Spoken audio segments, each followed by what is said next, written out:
Derivatives trading involves substantial risk of loss and is not suitable for all investors. Past performance is not necessarily indicative of future results.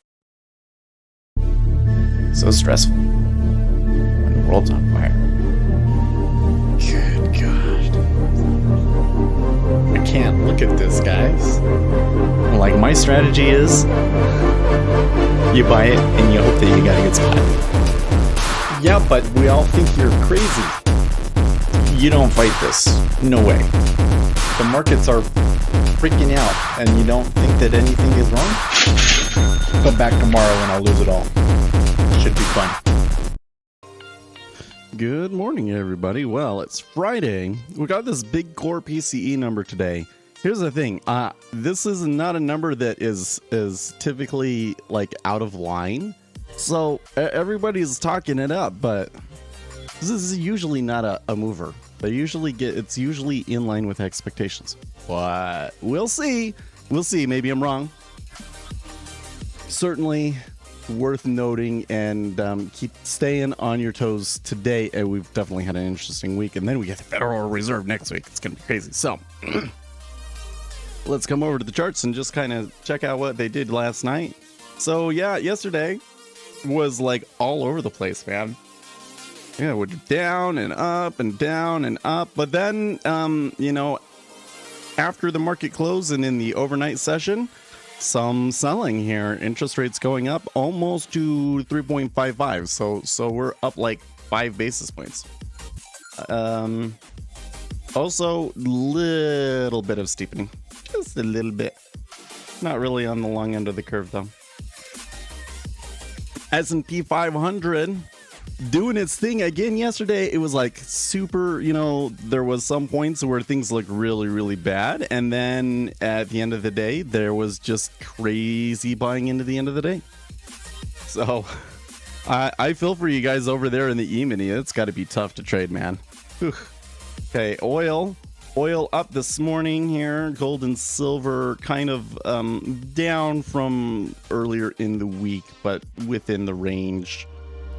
Copper continues to just go sideways. It looked so good a week ago, and now it's just been going sideways, that copper. The dollar continues to trade within a range, as does Bitcoin. On Bitcoin, we should note that we got Lunar New Year right now, so it's also why it was probably a little bit choppy overnight. All right, so here we come. We're getting the news right now. All of our liquidity has gone.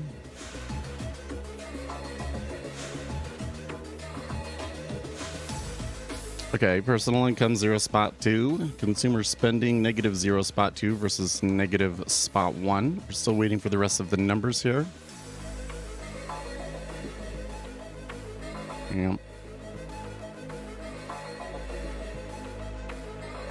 U.S. core PCE price index month over month spot 3 versus an expected spot 3. U.S. PCE price index month over month spot 1. I got a tweet.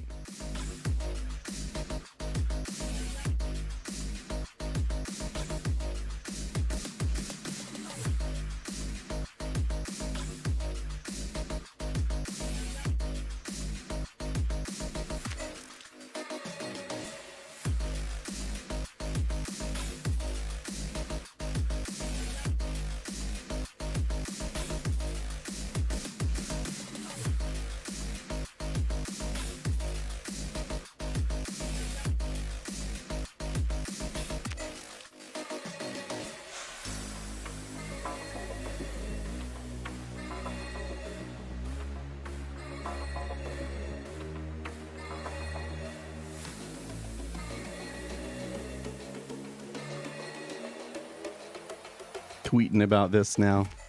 I'm a little perplexed as to why so many traders were looking forward to the PCE number today. Sure, it's the Fed's favored inflation number, but it's based on already released data, so it's rarely out of line with the expectation. And that's exactly what you got. That's exactly what you got.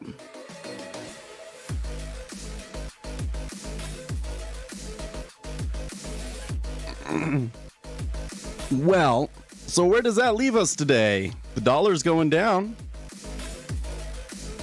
The dollar's going down.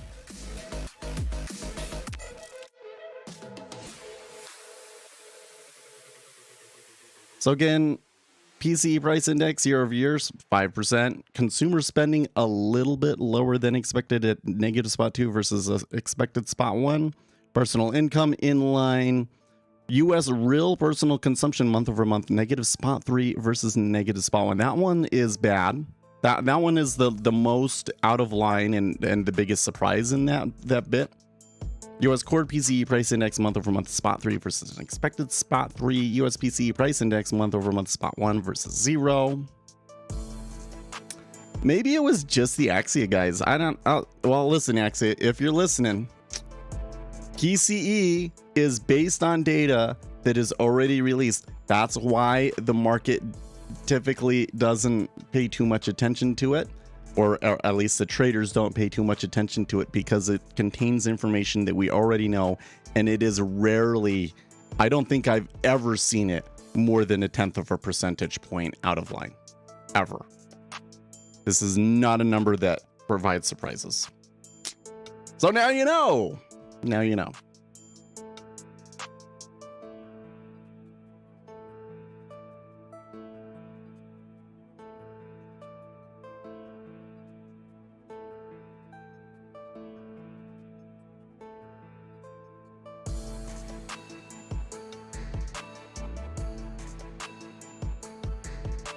Well, I mean, we're up right now, but like, I feel like that this puts us in a similar position to where we were yesterday, where it was like, okay, like the numbers came out, but there wasn't anything too surprising in it. And so now it's just kind of free to do what it wants. And maybe you see some people exit some positions. Maybe you have some large meta orders that still need to be processed. We got probably people preparing for next week. So there's probably reasons to still see action here this morning, but it's very difficult for us in our position to game out what those flows are going to be. So we can either choose to try and ride with the trend and hope that it turns into something very good, or we can study our Series 65 no cards. And I think that's what I'm going to do. Actually, first, let's just go back here through Twitter, see if there was anything overnight that was interesting that I missed. Local volatility is a very powerful tool to model the market here.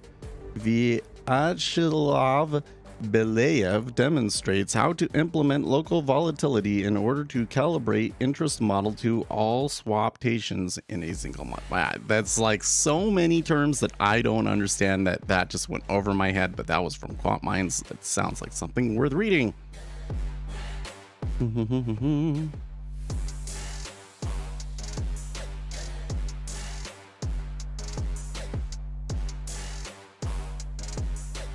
I really think that some traders out there are just being jerked around. What's happening is we're getting massive amounts of 0-day to expiration options coming in, particularly shorts, and then they're not getting what they want and they're giving it all up, and that's why we have like these massive short covering rallies going into the end of the day. So the reality is that there is not actually any real movement going on, like serious real movement, other than in the treasury space, which is kind of funny because like the allocations that we're seeing, like there's volume going through the treasury space, but it's not having a super noticeable impact. Like people aren't going, oh, the treasuries moved so much this week, it means everything. And no, it's not. It's just kind of like a mild move. And so all of these other markets are like just sloshing around because the traders are looking for something and not getting it. That's what's happening. I should tweet that too.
All right. Well, so it all comes down to the Fed meeting next week. This is interesting. Do you think that Powell will signal that they need to back off after this meeting or March? Right? Bank of Canada came in and said that we'll probably leave interest rates here for a time. That was Bank of Canada. What does the Federal Reserve do? Well, I don't know. I kind of really skeptical about the Federal Reserve making any kind of messaging pivot. So maybe the Federal Reserve will sound hawkish again. Let's see. Because I think the thing is so I was reading this study yesterday. This is actually an important thing. So we pointed out when it came out on like Wednesday or whatever, but basically the Federal Reserve did a study. It was the Federal Reserve Bank of St. Louis, I think. I forget who it was. But they did a study to try and figure out how much inflation was due to fiscal policy as opposed to monetary policy. And they had an interesting methodology to try and tease that out, and I think that they had an interesting result that matches up with what we saw. It wasn't all fiscal policy, but fiscal policy certainly contributed, and that we probably couldn't have gotten the crazy runaway inflation that we did without the fiscal policy. Because what happened was the fiscal policy kind of enabled the monetary policy to really create the inflation. So, but one of the things that they kind of pointed out was, again, how this kind of bleeds into services now, and that the big risk going forward is that the labor market continues to not respond to the demand. So in other words, companies need to hire people, need to find people, and the people with the skills are not looking. They're staying home, or they, whatever the deal is. I think a lot of the workforce, and especially in the services industry, are just that, like there's a lot of women that they're like, well, why am I working? Don't need to work. We've made it do the last year, so why work, right? I think there's a lot of that going on. So the risk is that continues, and then that feeds into wage price spiral, right? So the Federal Reserve seems to be sensitive and concerned about this. And that's why I wouldn't expect next week to see a Federal Reserve that's too dovish. They might say, yeah, this one or the next one is probably the last one for a while, but I think they're going to continue their hawkish tilt to kind of warn the markets that we're not going to let that wage price spiral thing start. That's why I'm a little concerned that next week could be a little messy.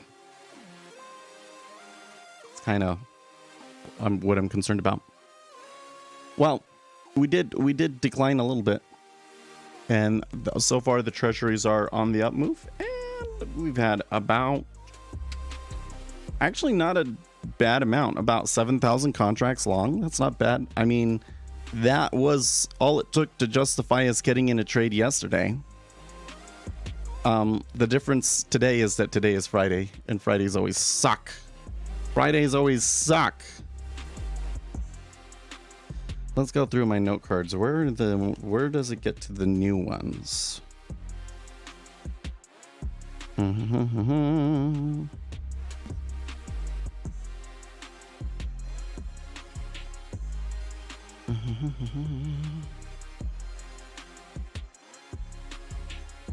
Oh, I do have a one about it.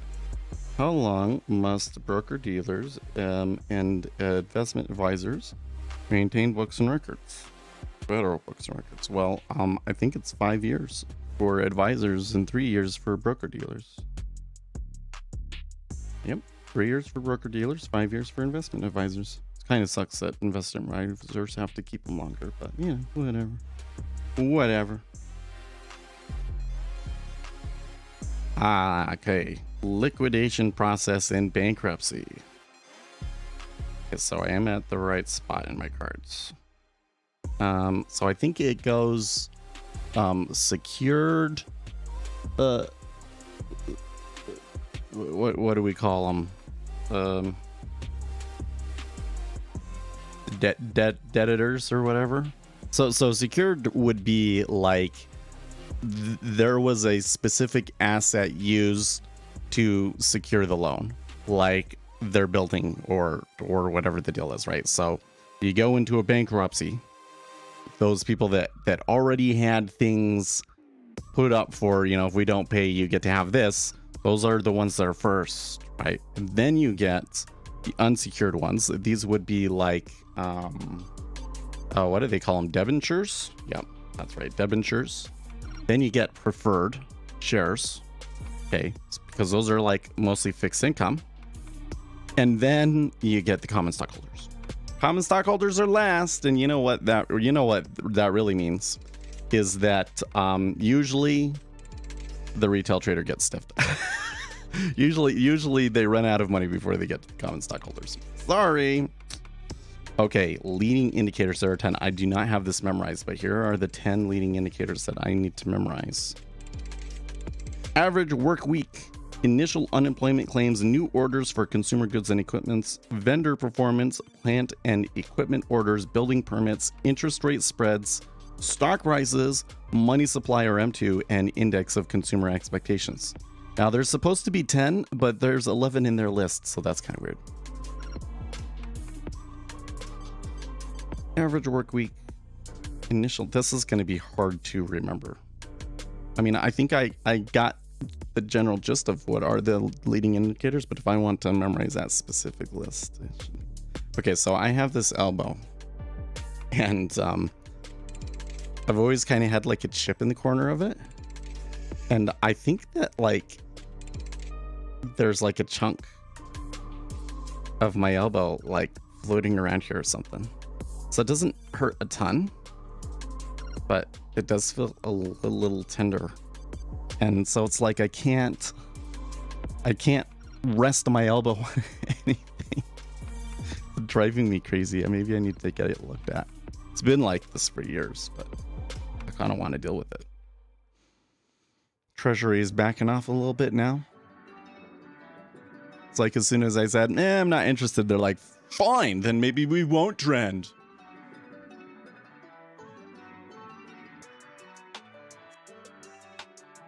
No, we're just gonna bore you to death today. Sorry, guys.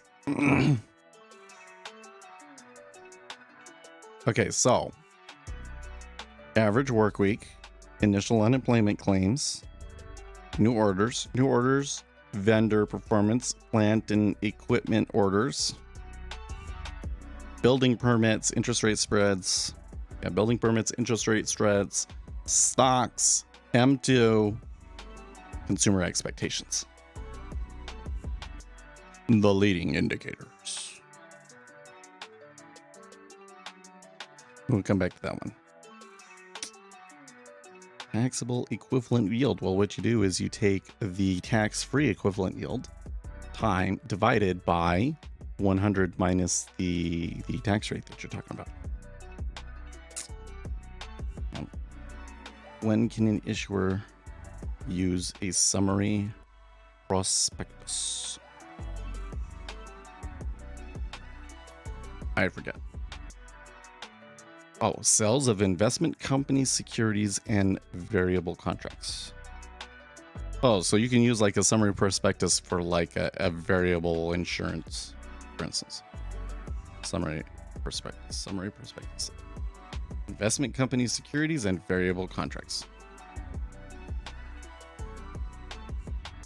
SEC release IA 1092. That's the one that says that advisors to pension funds, sports and entertainment advisors, and financial planners. I don't know why financial planner shouldn't be a word, but whatever. Shouldn't be allowed to call yourself a financial planner, frankly. Yes, it says that those are investment advisors. Okay, 506B. That is That is the offering where you can only have 35 non. Yeah. You can't, no general advertising and no more than 35 non-accredited investors. So it's like a private placement for security. You can't advertise it.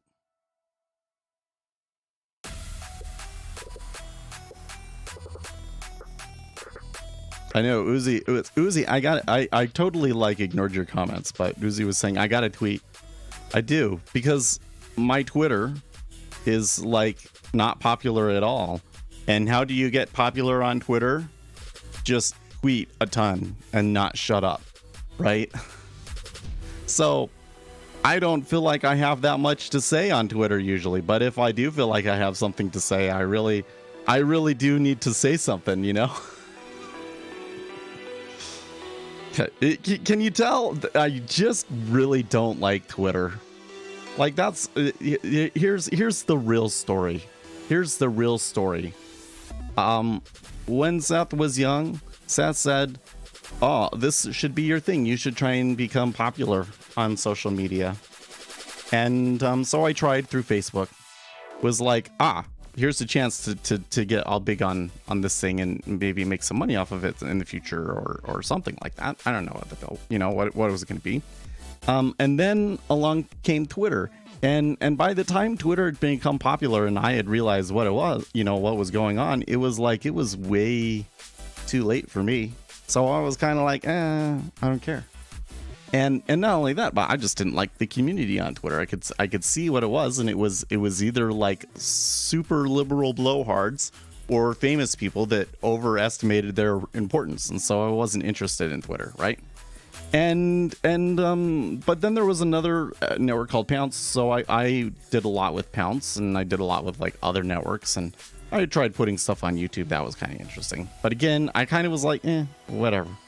I kind of lost interest in it, basically. Became ADHD and kind of lost interest in it.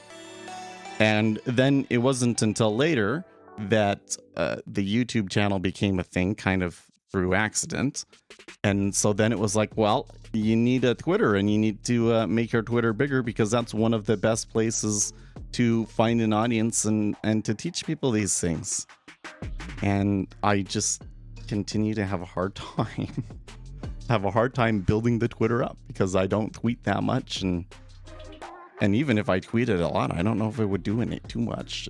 Twitter's just kind of I'm not super fond of Twitter as a social network, and so I try, but it's just continually frustrating me. And that's the story of why Seth doesn't really like Twitter.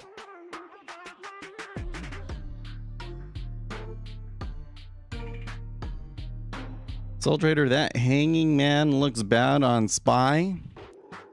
Well, I tell you what's going on, Solid Trader 7. Nothing's going on.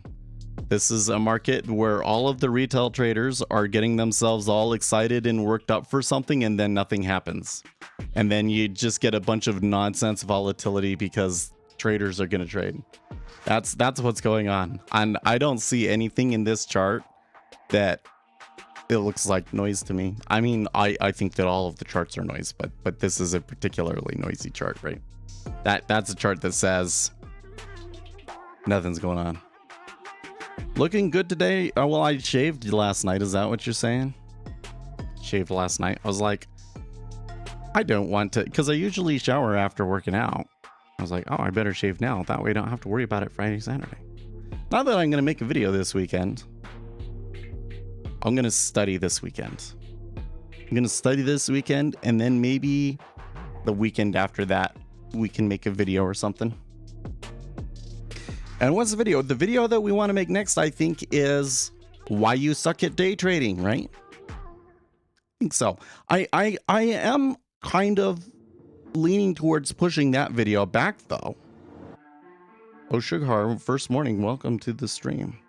Friday is the worst time to come into the stream because the markets often suck on Friday. So we're probably just going to mess around and study. I don't know if there's going to be too much trading today. Don't leave though. You're going to learn stuff, I think. Hopefully we have fun. Maybe not. Maybe this is going to be like the worst stream. ready to slide on them skis. No, don't talk about those skis. No. I want to go skiing so badly. What do you mean nothing is happening? There's a massive amount of volume dispersion from index to constituents both in... Yeah. This is interesting the way you say that. Massive amount of vol dispersion from index to volume. Yeah, I thought you were saying... Oh, did I read it as volume? No. Oh, a massive amount of volatility dispersion from index to constituents, both in equities and in bonds. Yeah, like the thing that I've been seeing. So if I could go back a little bit earlier, because you probably missed this, but there have been moves this week, right? So there's been news in the forms of earnings, like there's the whole Microsoft debacle on, what was that, Wednesday? Okay, and the treasuries have moved too. There's actually been some pretty sizable moves in the treasuries, like 5 basis points. It's not bad volatility. But what you see is like it comes back. I think a lot of it in the treasuries was maybe because of the auctions and so forth. But anyways, the point is there has been some volatility, but it's been volatility that like we're not able to predict very well, kind of comes out of nowhere. And so I feel that a lot of what is happening is that traders are getting themselves worked up and excited over nothing, when the reality is that right now we are in a holding period until next week, because next week you're going to have end of month activity, which is just going to be like really confusing, because then after that there's a Federal Reserve meeting. So I really think that the market is kind of in a mode of there's not really a super strong reason for us to be moving. So especially when we come into, it's a Friday, you know, I'm not saying that it's not going to move. I'm just saying I'm not so sure that we're going to get a good trade, that something's going to happen that tells us, yes, we should go long or we should go short, you know? That's what dispersion is. Constituents go haywire to the extremes in aggregate. The index stays put with two-way action. Yeah. And there's a couple of things going on here that I think are contributing to this. One is the 0 day to days to expiration options seem to be like really tripping people up. Like, I don't completely understand everything. I feel like that there's still some pieces missing in the puzzle here for me. But, you know, Zero had just had a lot of posts about this, kind of showing how the 0 day to expiration options appear to be leading to like these crazy end of day rallies. It's like they're coming in and hedging based on the auction, or maybe they're making a bet on the auction or whatever, and the auction finishes and then they dump their options and then panic bid to cover is the result. So I think that the 0 day to expiration options are essentially injecting some volatility into the market. And for all of the market participants that are, you know, relying upon the market itself for what they do, right? All of that is just going to give you bad signals, right? Because you're going to think something's happening and it's really just kind of a nothing burger in the end.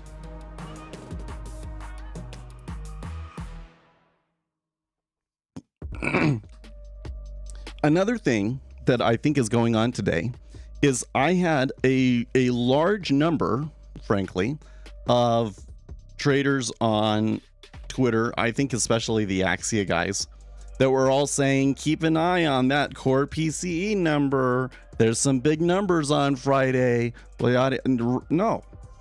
I mean, I didn't really say anything about it until just before the stream, but that was the first thing that I did. I came into the stream and I said this, right? Said, listen, PCE is based on data that we already have. So the market almost never reacts to it because it almost always comes in line with the expectation. I don't think I've ever seen it more than 0.1% off. Actually, let's check that. We can check that. Has it ever been off? Like really off? Let's go to Forex Factory.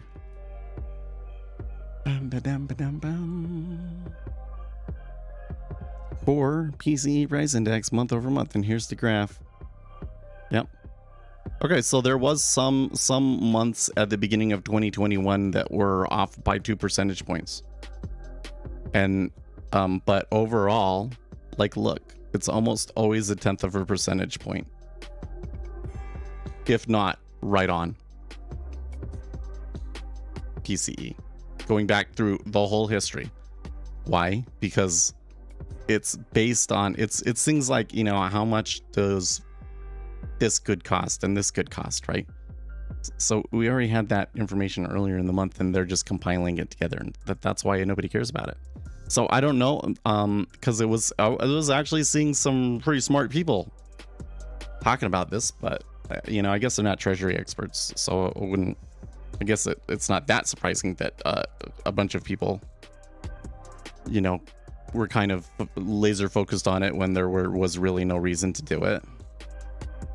But that was another thing that was going on. So like, again, but the larger picture I'm trying to paint here again is that I've seen lots of retail traders getting all worked up and excited about what's going on in the markets, when I look at this market and I'm like, there's not really a whole lot of reason to get involved. Like, remember yesterday we were talking about that stock. Actually, let's go back and look at how that stock did. New Scale, was it?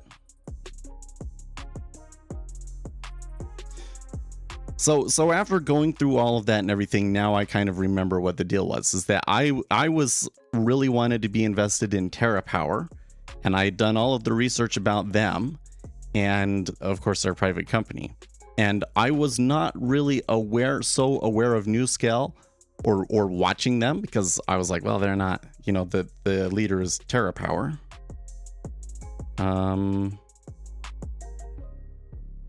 New Scale, SMR. The ticker symbol for it is so weird. Okay, so it did end up being a down day. They're trading pretty big candles over here though. So I wasn't too much aware of New Scale. So what I think is actually happening here now is, like, the grass is always greener. So, like, I'm looking at this and I'm like, well, now that I have one in front of me, it doesn't seem as attractive, right? And maybe if TerraPower was actually, like, publicly traded and I could see all of this information about TerraPower, maybe I'd be saying the same thing about TerraPower and be like, well, I do kind of want to invest in that direction, but I'm not entirely sure that this stock at this time is the right call, because the issue is, like, revenue is not coming for them for a long time, right? Revenue is not coming for them for a long time. Their short-term growth does not look very good. I mean, if this all works out and they start developing small-scale nuclear reactors all over the country, then that's going to be huge, right? But, like, over the next year, how is this stock going to do? It may lag the market, because the whole thing is that we had a piece of news earlier this week that really moved that stock and generated a lot of interest in that stock, right? So what's that going to do? It's probably going to mean that you're not getting a good price right now.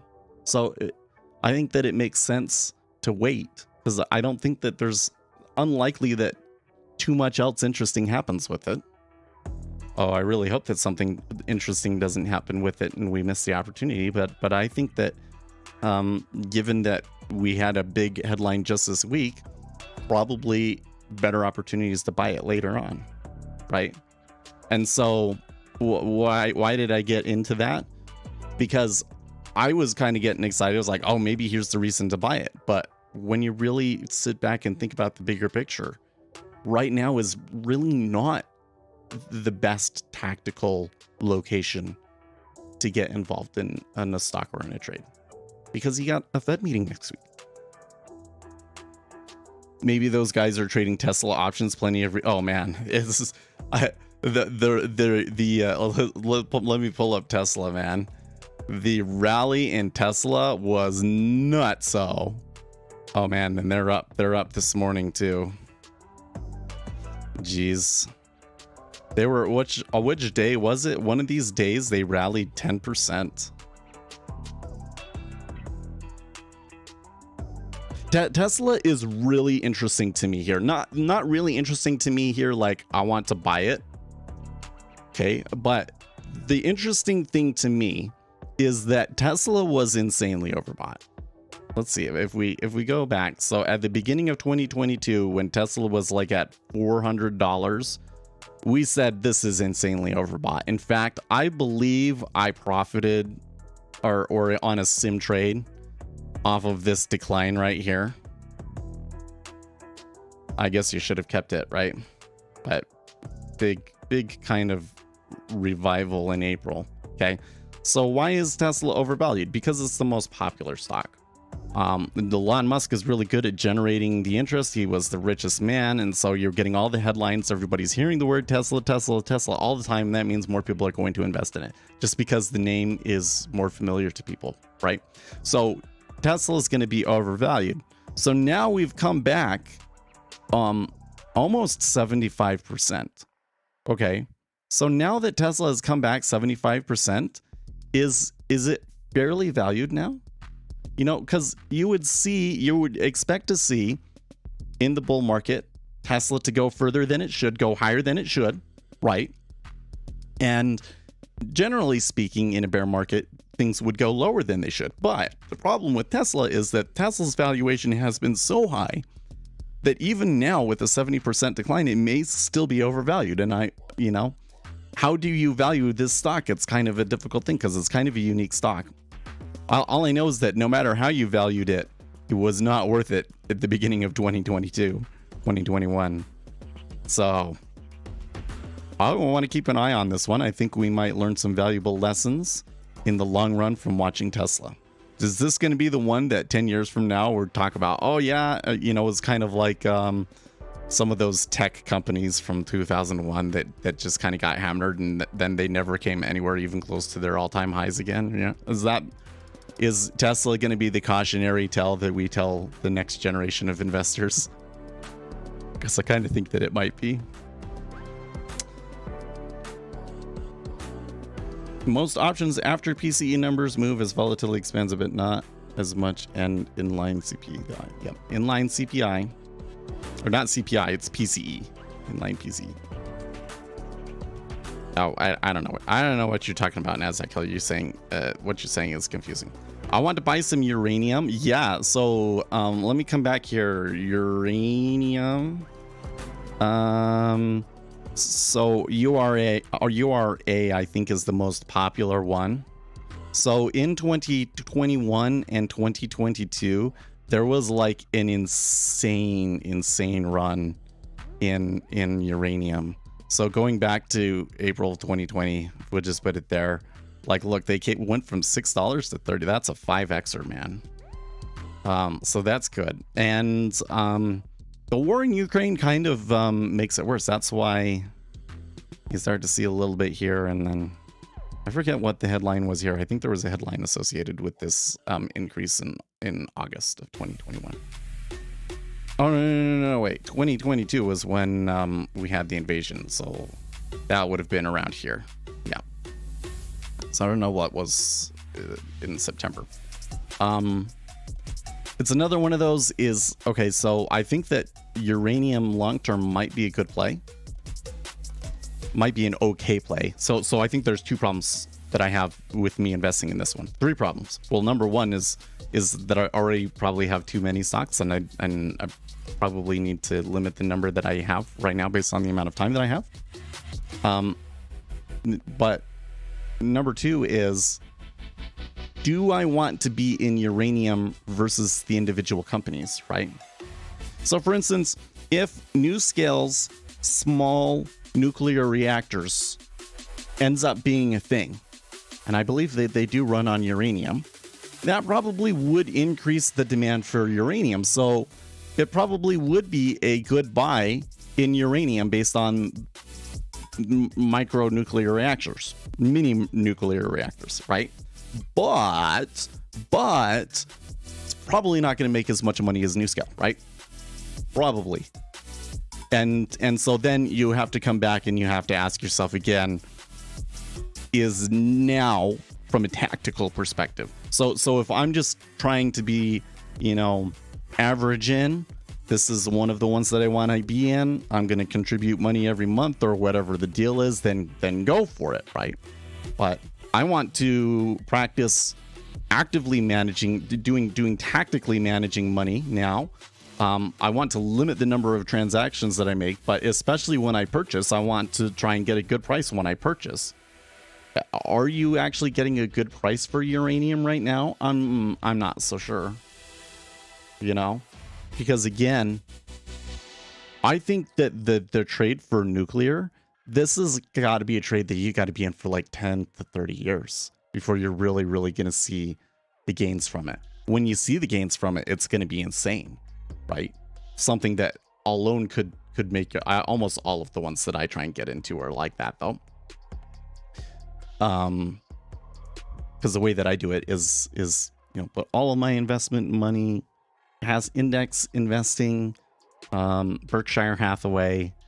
So I already have the safe stuff. So the extra money that I'm able to put away is to play with. And so I want to practice active strategies.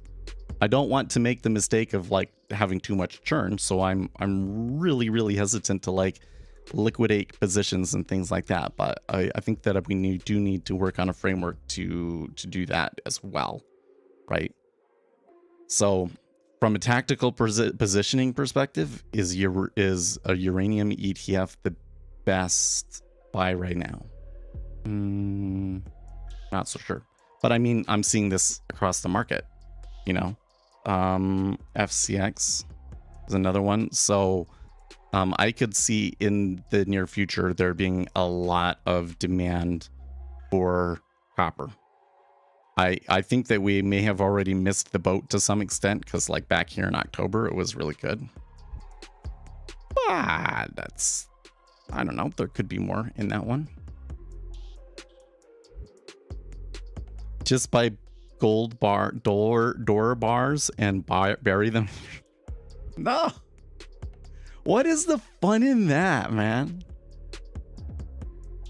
Like this is the thing that I really don't understand about people, and I never will understand it. And it's just a silly thing, because the reality is I love markets. I think that trying to figure out which assets are going to do well in the future, which companies are good companies and which companies aren't, and all of that sort of, I find that so incredibly interesting. There is literally nothing else on this earth that can keep you continually engaged for the rest of your life like the stock market. There's just nothing else like it that's constantly bringing in this constant influx of new things and new challenges to investigate and try and learn. Nothing else can hold your attention like that. For a person like me with ADHD, the market is a gold mine, and it seems like everybody else wants to avoid doing any of that stuff. They would, so like the index fund investing thing, like, yeah, under the current tax scheme and everything else, the thing that makes the most sense is to put as much money as you can into your tax advantaged accounts in index funds, right? But that's boring. The average person is like, oh great, the thing that makes me the most money is the thing where I participate the least and don't really have to worry about it. Awesome, I'm in. That's what most people do. And I'm like, that's boring. I think it sucks. I think that if anything, there should be a penalty for being in the index fund, and there should be an extra incentive and reward for owning individual stocks. I think that if you're making less than a certain amount of money, that individual stocks should be like tax advantaged in some way. I think that the market works better when more people are involved, right? The market is like fundamentally inefficient. And when we say it's fundamentally inefficient, we mean like the very fact that you can put a limit order versus a market order results in certain mathematical consequences that lead to inefficiencies in the market that make it difficult for the market to accurately reflect all available information. Okay. If that is the case, what is the big consequence at a society level? And this is the big thing that I'm trying to get into. And I don't feel like I'm quite down the message to really get people like interested and excited about this. But what does this mean at the society level? Well, number one, it means that a lot of people have been making big, important decisions about either their life or about the economy and government in general based on information that they derived from market prices, and they're getting bad signals because the market is inefficient. So we're making incorrect decisions because we're relying on the fact that the market is supposedly efficient, right? And the consequence or the solution here is that what we do actually matters. What you invest in actually matters. And if you can come in and say, this company should be worth more than this company, I like this company, I don't like this company, you can add value into the market. That is a valuable thing for society. What we invest in matters. So in that framework, the more people that we can get off of index funds and into investing in individual stocks, the better. And instead, what we've done is we've said, nah, you're not sophisticated enough to invest things on your own. Just give it to a professional money manager and the index fund and let them do it for you. I think it's sad. I think that it's a huge missed opportunity for our economy in general. And I feel that in order for Western society to ascend to the next level per se, that really what we need to do is we need to get more people involved in investing and managing their own money, not in index funds, but actually making decisions about where capital should be allocated. And two, we should make the ability to securitize and run a business that has public engagement and public funding and so forth easier to get to attain, so that we can have like a micro investing economy. That's what I think gets us to the next stage. And the whole system is basically designed to just, you make the money manager makes all the money. That's really what it is. Wall Street weaseled their way into telling Congress, oh, create all of these investment vehicles and then we'll make all of the money. And who are the richest people? Fund managers. If you want excitement, jump from an airplane. Boring is good when it comes to... It's not just exciting, it's interesting. It's interesting, man. So like, for instance, I want to go snowboarding. I keep seeing TikToks about snowboarding. And I want to go snowboarding. My wife doesn't want to go snowboarding, but I want to do it. I want to go and, when spring comes and all of the gear is super cheap, I want to go and buy it and go and buy a pass when it's super cheap and go skiing next year and hope that the snow is good, because it was really good this year. So that might mean that next year might be really bad. I don't know. I want to go snowboarding, but like, here's the thing. I can go in and I can learn everything there is about snowboards and gear and decide all of the exact gear that I want and learn all of the things that there might be to know about certain tricks or things that I want to do or learn when I go out snowboarding again, etc., etc. And that would probably take me a week, right? Probably a week. And then I would feel like I know everything about it, right?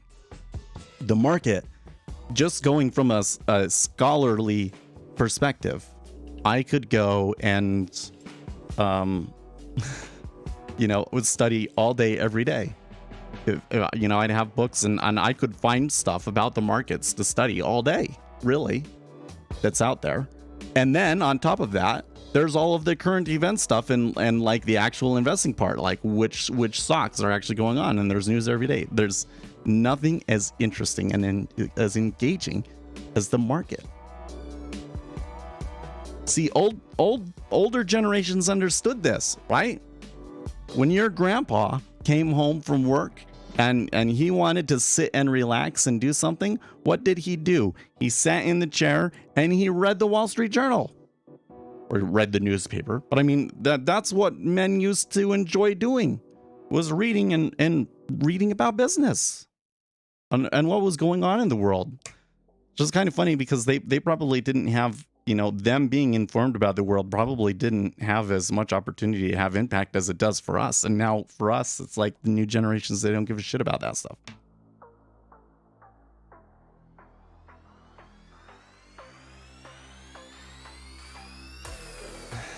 Problem is when money managers don't know what it, well, yeah, Kathy Wood seems to be profoundly either she's profoundly ignorant about certain things, or she's just taking everybody for a ride and she knows it. But so interesting, the market come back here all the way. Why am I not getting? I think my chart might be messed up here.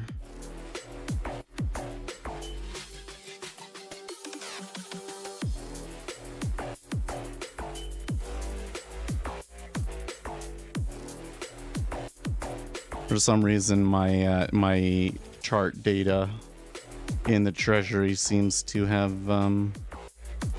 stopped updating. The chart's not up to date.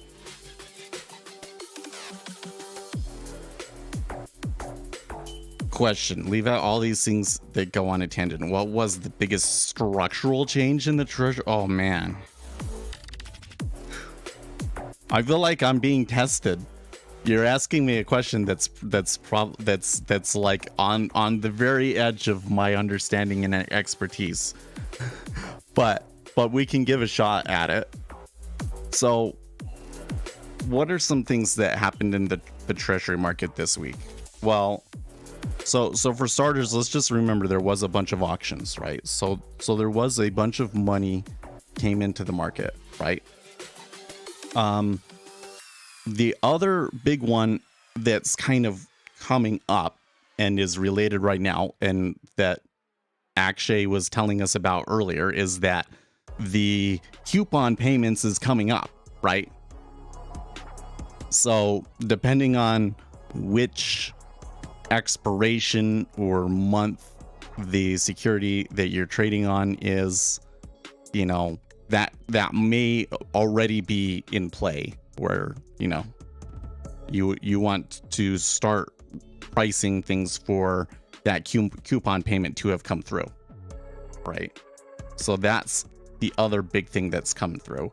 And then the third big thing that's coming through right now is just that a lot of money and allocation comes through in January, and it seems like some of that money did get put to work in the market. Actually, a lot of that money did come in and get put to work in this last week, right? Personally, I feel so from the perspective of somebody that's trading like fixed income instruments, like the actual bonds, or short term, especially like short term paper and that sort of a stuff, some of those things are going to really matter a lot, right? For us, in terms of what is the next set of order flows that are going to come in, and where is the outright 10-year treasury yield going to go in the next week to 6 months to a year or whatever. I think that not too much has changed for that one. For us in our trading, I don't think that too much has changed. We're still waiting for the Federal Reserve and the next two meetings, because what we're at right now is like the Federal Reserve came out and said, okay, we got to raise rates and here's what we're going to do. And of course, they kind of adjusted as they went along, but they basically were like, oh, we're going to raise rates and then we're going to keep it somewhere, right? We have now gone through that cycle now. We're to the last two interest rate increases that we're expecting to get, if not the last one, right? So these next two meetings kind of become really pivotal moments where we start to get an idea of what the next leg actually looks like, right? So I don't think that too much has changed yet, but our world could be flipped completely upside down next week. And if it's not next week, it's in March. So That's what I think is going on in our market right now. Okay, what did you think the biggest structural change was in your opinion? Let's see. Well, I'm waiting for that. I'm just gonna take a look over here. Yeah, I think that I'm just going to restart NinjaTrader because it is not behaving.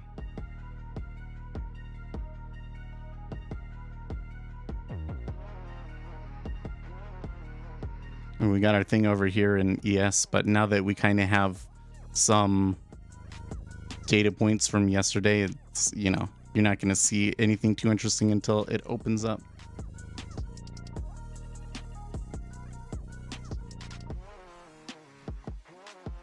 It's hanging. Oh, I have not heard about that. Position limits have been altered by the CBOT for the Treasury futures. TN went from having a limit of 100K to 125K in open interest limit. You know what I find so interesting about that is that I've put a bit of effort into trying to be up and informed about that sort of a thing, and I've definitely picked stuff up, and I bet you that there's an email in my inbox that maybe talked about that, but I totally missed that. So you can have a much larger position in TN than you can in ZN right now.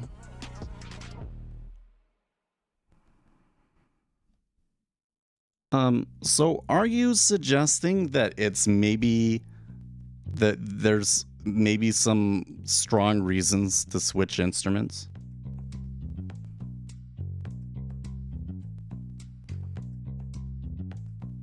I think that's kind of, I mean, we've kind of been getting hints about this over and over again, but you know, it kind of feels like they're moving towards TN is more important.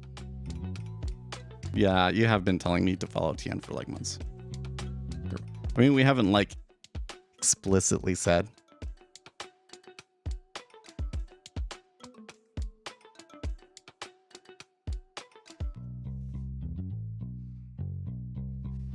I mean, I think the thing is we're watching the order flow. Where is the informational content that we need to manage our trades actually going to be at, right? Is there going to be enough of a divergence between the order flow in TN and ZN to make a difference, right?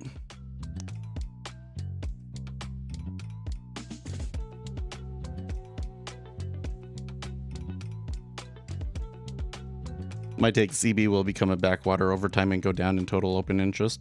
Well, yeah, I you know, the reality here is this was one that always drove me nuts with my mentor, because my mentor was always like, why would you trade any of these other instruments when you can just trade ZB and it has a larger tick size? And I was always like, well, no, because all you've ever known is this kind of, you know, overbought treasury environment where treasuries just all go up and have like this huge volatility.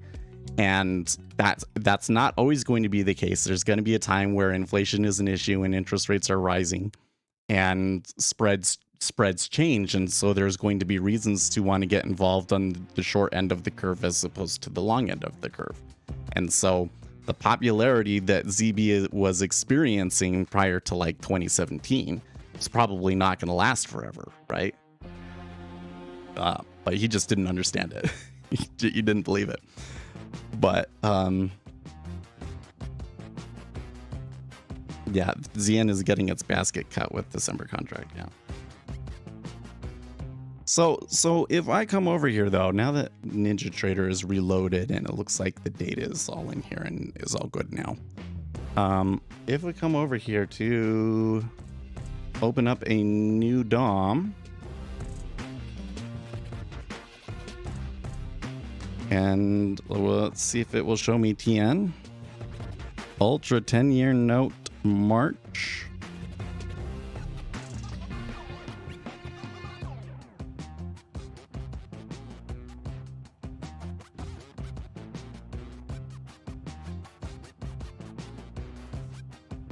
Well, so the 10-year is putting up like 3 to 500s as opposed to 1000s. So it's definitely not as much liquidity.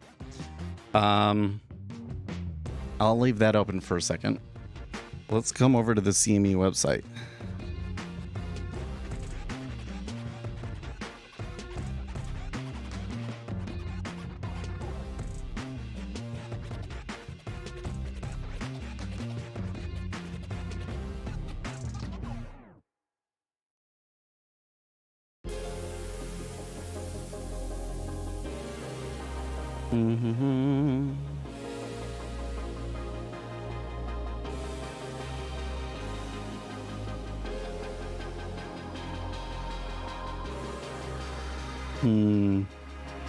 Okay, so when I come in here and I look at actual volume, there has been 101,741 of volume versus 532.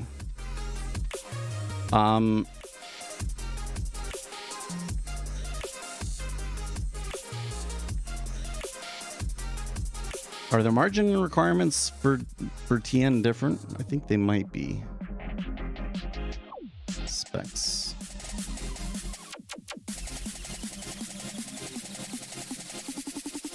Okay, so they're priced the same.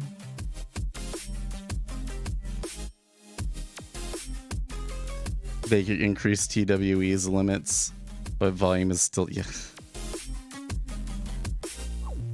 TN has 2750 maintenance margin. Let me find it here.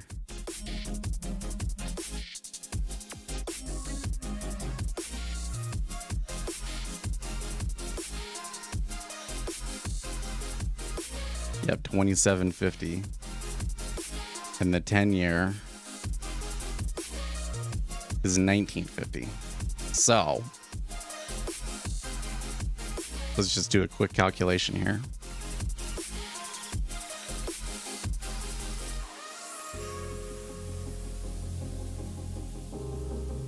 $533,254 times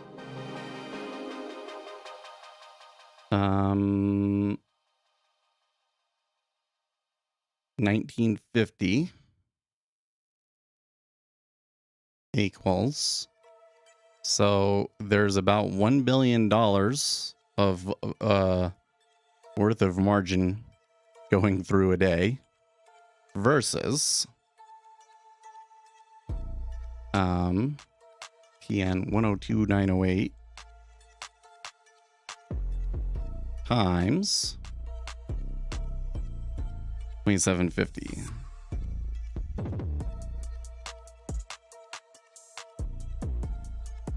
$282 million. So the volume's definitely still in the 10-year. I think that it would take a long time for that to shift. Are there things that we might see in here from this one? Maybe. Like the whole thing is like, is there enough additional informational content in there for us to justify having both TN and ZN up? Right? That's the real question. Maybe, maybe not. If we had more room on the screen, maybe we would do it, right? Could put it right here. You get rid of the chart and it could just be all DOMs. Yeah, maybe. Maybe.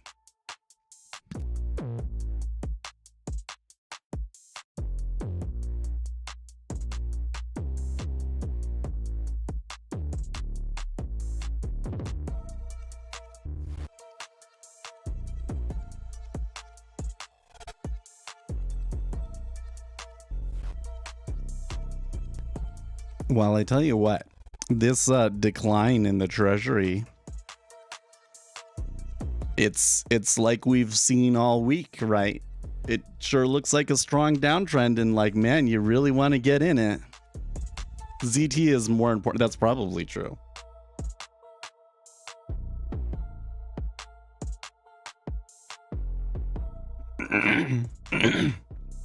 I mean, I do watch the spread with CT, so there is that.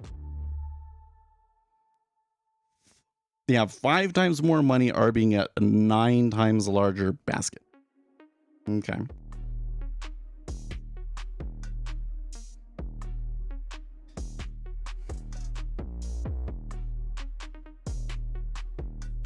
No, I'm not. So, okay, so I'm what you're saying is not wrong, but the key thing that we're looking for here is like, where does price discovery originate? Where are the most predictive signals that we can actually get from market data? Where are those going to be contained? And the research that we have suggests that the more volume and the more liquidity that there is in an instrument, the more predictive signals you'll be able to tease out of it, right? So that suggests very strongly that ZN is probably still, from like an outright trader's perspective, ZN is probably still the one to be focused on the most. That's not to say that watching the other legs would not provide additional information.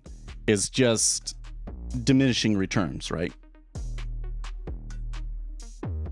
So what is the benefit of putting the 2 and the micro 10, or sorry, ultra 10, putting the 2-year and the ultra 10 on here and removing the ES chart? Well, I guess we could remove the ES chart. I feel like that it helps us. Like, I liked the idea, and I think it helps the stream. And also, we have this spiffy indicator that we kind of want to watch, but we don't actually need that one. I have ES on other screens. Don't want to get rid of the dollar. I don't want to get rid of these either, because these are the ones that I want to trade.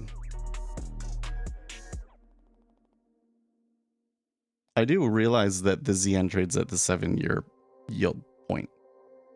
No, I understand that, but it still has the most volume, right? So what I'm saying is, what matters the most is which instrument has the most volume and liquidity.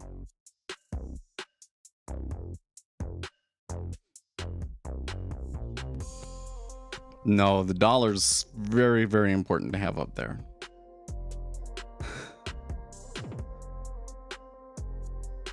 I tell you what, watching correlated instruments is really valuable, and the dollar is a very important correlated instrument to watch for trading treasuries.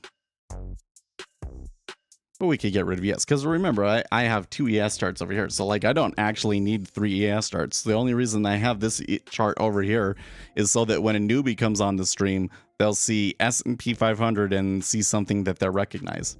Has it actually changed anything for the stream? I mean, we're still at like 20 viewers a day, which is basically the same that it's always ever been. So I guess it's not really actually adding anything to the stream. Shrink your head.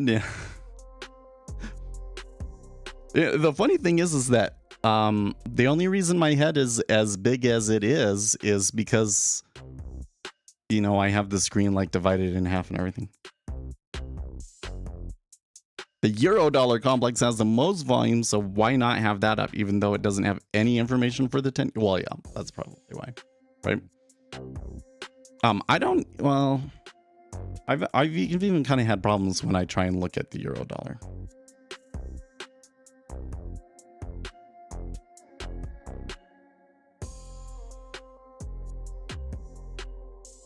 But yes, the reason is because the one that I want to trade is the interest rates.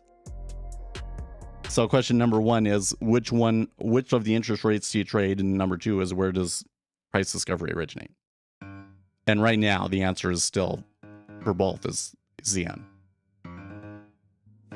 I think you have to think of the euro dollar and all of the short-term interests. Like if I was gonna switch, let's say that I switched and now I wanted to trade short-term debt instruments, right?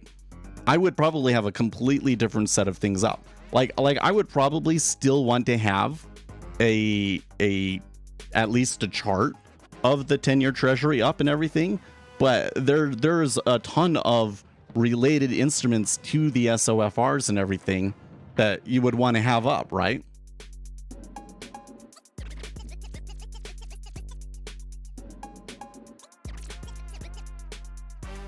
Oh, okay. I don't think you got my question. You trade the micro 10-year yield futures, which track the 10-year OTR, whose price discovery happens in TN, not ZN. So why not put the TN up? Okay, yeah. So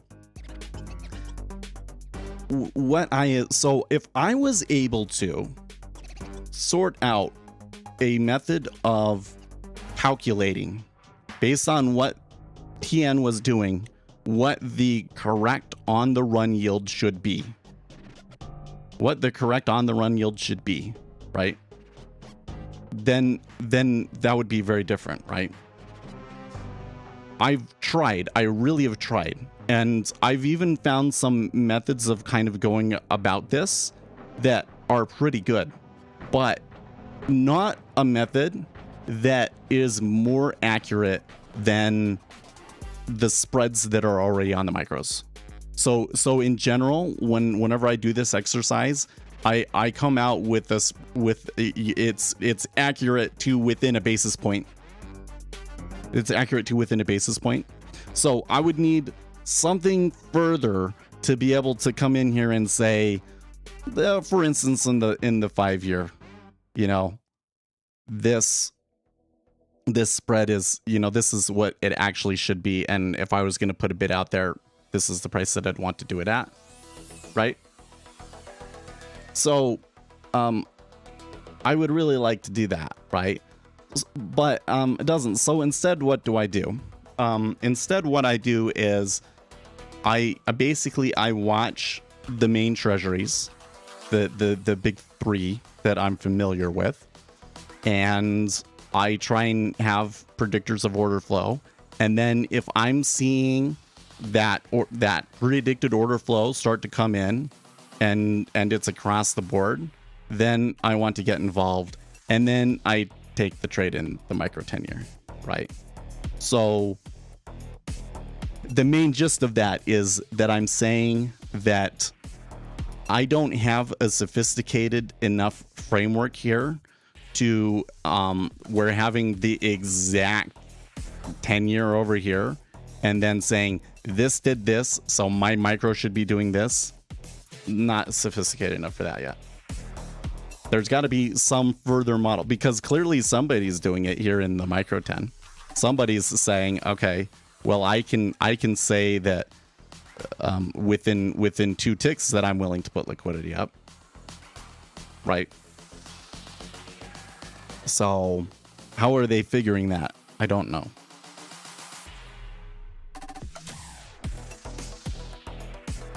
You don't want to be a jack of all trades. You should at least have a couple of instruments you're good at, so when the market changes, you can switch and not get stuck. Yeah, well, the interesting thing about that one, Lucas, is that because the treasury market is like the basis of everything else, the treasury is the one that's like you can always lean back on, right? Like I really think it's like you start in the treasury and you move on to a different market. Maybe you trade e-minis, maybe you trade oil, maybe you trade copper, right? And then if that market is not going is kind of in a slump or is just not in a good time, you can always turn to the treasuries. And it just so happens that when all of those other markets are not doing very well and trading is tough, right? The trading is really good in the treasuries because that's like the flight to safety risk trade, right? So the treasury is the one that you always want to have in your back pocket. Which instruments do you trade? So we're primarily trading interest rate futures. So we have the the 5, the 10, and the 30, and then I have micros, which is where I usually put my orders, 2, 5, 10, and 30-year micro treasuries. It looks to me like, once again, there's like zero activity in the 5-year. I'm sure that there is like actual liquidity placed somewhere on the 5-year, but it's not moving, and so my DOM doesn't update. Like, we can just try switching it here real quick.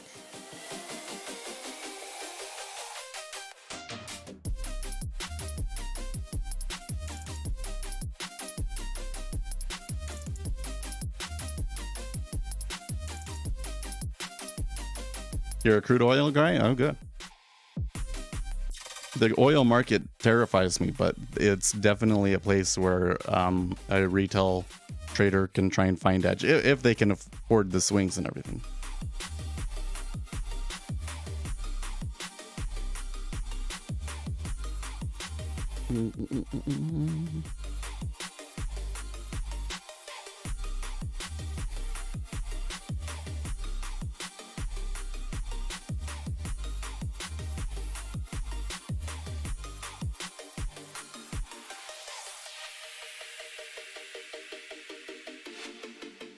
Yeah, see, when I switch it to the 5, it doesn't know where to go. There's something wrong with it.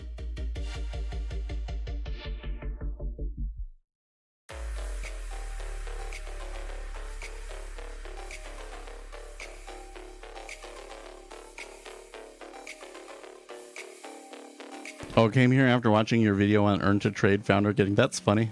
That video was like much older now, right?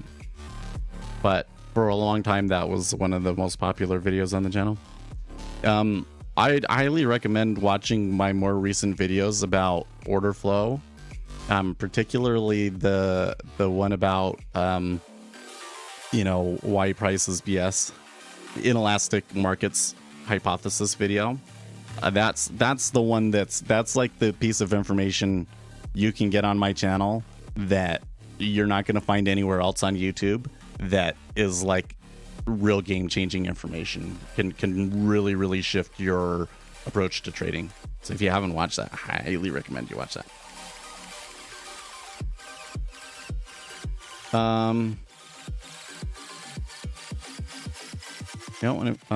Let's see, was there anything else? Oh yeah, Octavia said let us vote.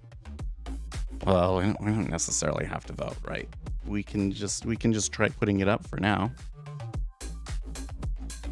There is one other concern I have, which is that I've found that I'll start to have problems when I have too many different instruments up. And I kind of feel like that what I have open right now is already too many, but like that's the minimum that I need to have to be able to do what I have, right? Remember when we had like oil up and gold up and everything, and then we started having problems? And I'm not even sure if it's like that my computer can't handle it. I kind of wonder if the data provider can't handle it, you know? Thinking about joining with them, but I think I'll stick with my own a bit small account and not. Yeah, I really think that you got a better deal if you can just trade your own account, right? Like the whole thing, the thing that's so funny to me, I really do find it funny, is that the reason the combines, what we call them, the funded trader programs exist, is because it just took too much money. It just took too much money to be able to trade certain instruments, you know, and that most people that wanted to get into this didn't have.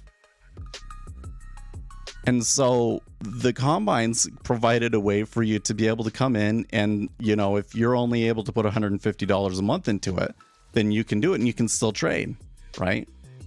Sorry, what's the correct size here? Wait, those are, I'm doing 16 over there? Okay, 16 it is. So yeah, now that we have micro futures and they really dramatically reduced the amount of capital required to do these sorts of things, you know, kind of really, in my opinion, eliminated the main drivers for doing a combine, you know? And ever since then, like really ever since then, there's been, it's like, sorry, hold on. I'm trying to figure out what's the parameter that I need to do to fix the, I think it's that I don't want momentum tills on this one. Yeah. Anyways, I lost track of my thoughts. I'm sorry, I'm being ADHD. So now that we have micro futures, the key driver behind doing the funded trader programs disappeared, right? And I think it probably is the case that their business has declined, right? Top Step Trader, they used to be the only game in town. Now they have like 5 competitors, and there's not as many people looking to trade with them because there's micro futures, right?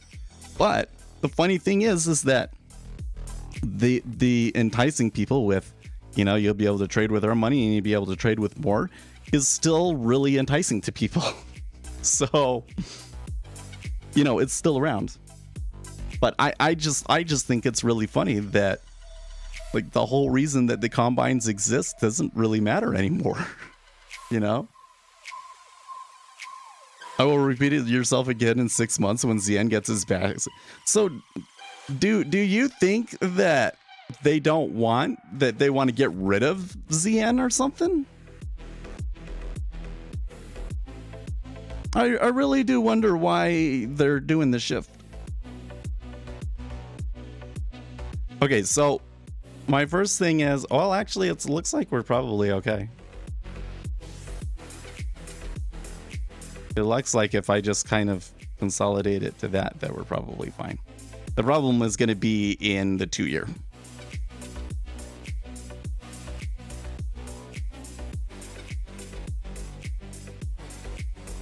ZT.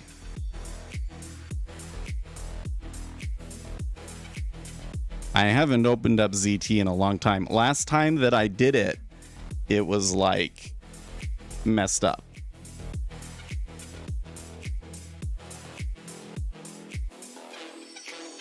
Okay, so there's ZT. Is that right?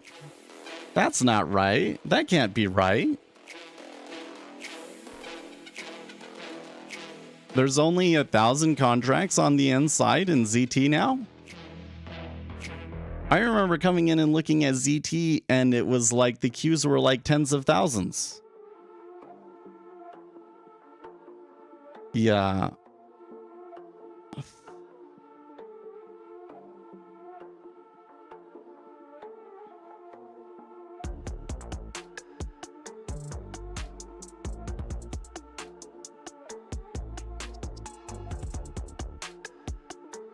I think I understand what you're saying. You're saying that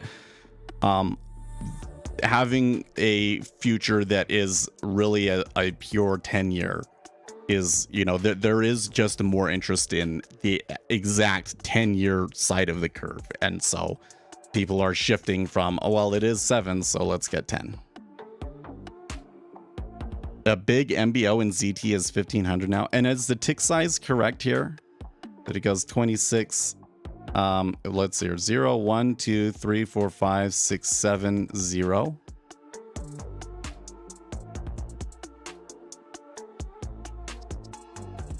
No one ever made any money trading micros, and they now jacked up commissions for them and scaling an account. I tell you what, man.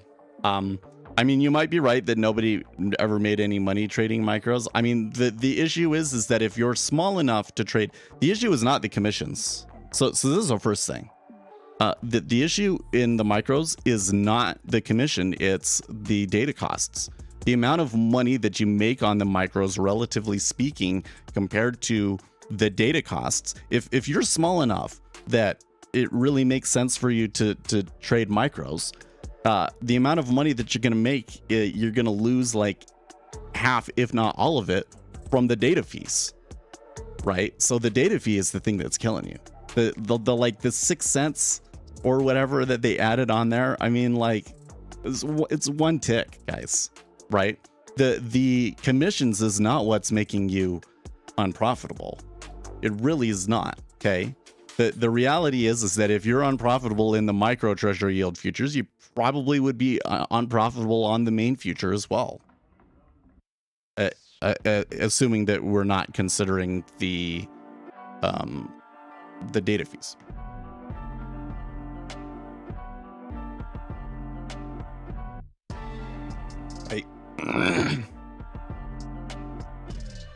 See, like, this is something that you guys do. See, I really hate to be like saying you guys, because I know that that's like a turnoff to people.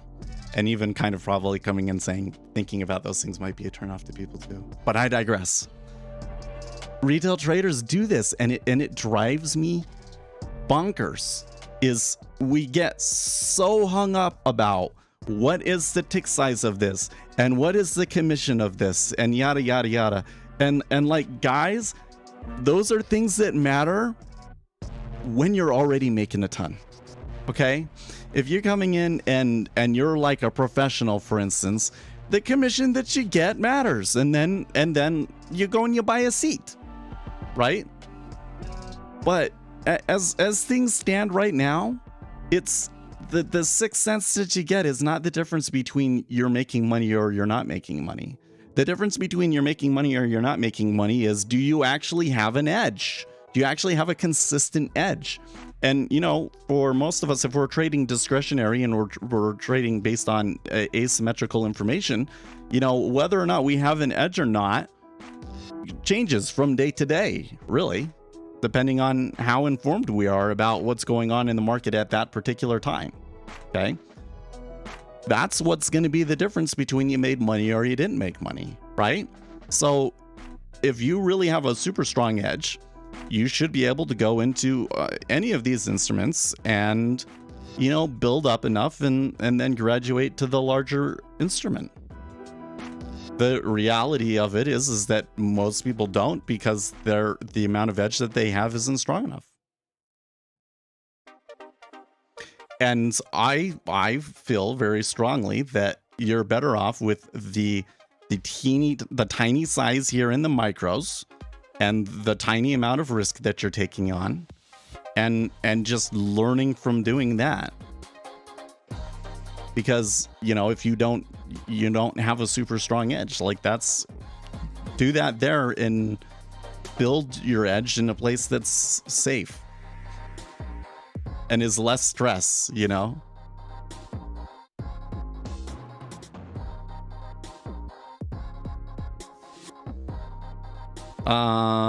They put a floor in how much the spread will be at any given time. Someone providing liquidity will always quote the spread that's at least fee neutral. You're probably right. I mean, you're right on that side. That's why here on the 10-year, you almost never see, you know, there's always at least a 1-tick spread.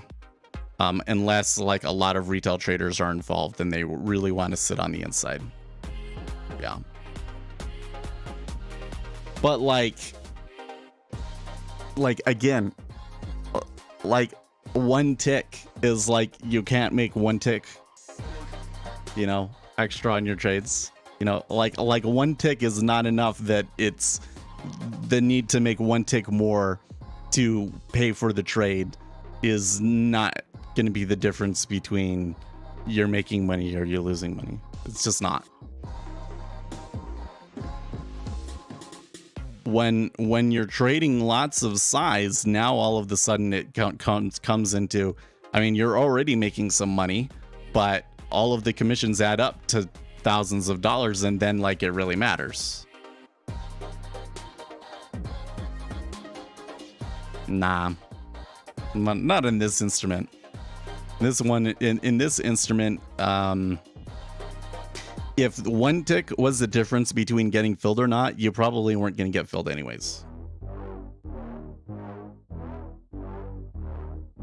It's actually a really interesting thing to watch and think about, is how does Seth try and sort out what he can do over here in the micro, right?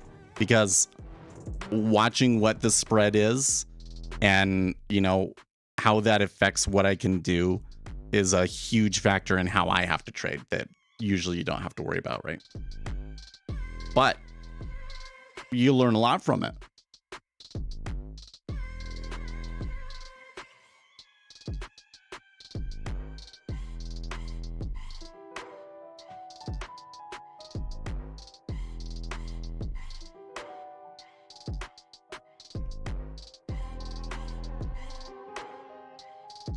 No, but I'm saying in the micro treasury yield futures, right?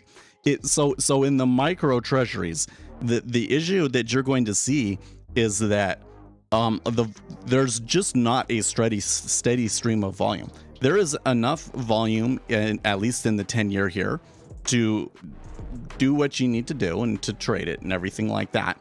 But it's not a steady stream. It's not like if I put a bid at 3.523, there's no guarantee that somebody would hit that. There isn't. And so you kind of have to know the situations where people are going to fill you. Different game.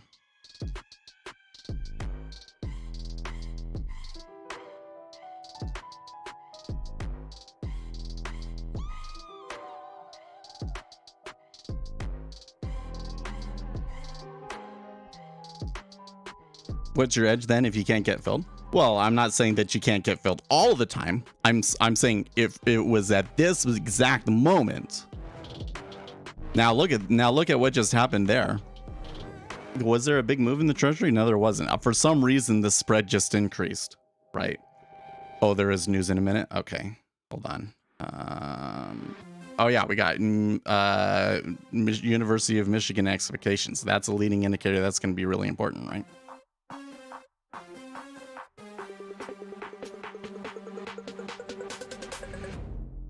It means that you have to know these situations where, you know, you can try and take out liquidity. For the way that I trade, it's kind of advantageous, right? Hold on. Okay, so the inflation expectations were a little bit under the estimate. 2.9 versus 3% for 5-year. 3.9 versus 4% for 1 year. And the headline sentiment was 64.9 versus an expected 64.6. So I'm not entirely sure how the market's going to react to this.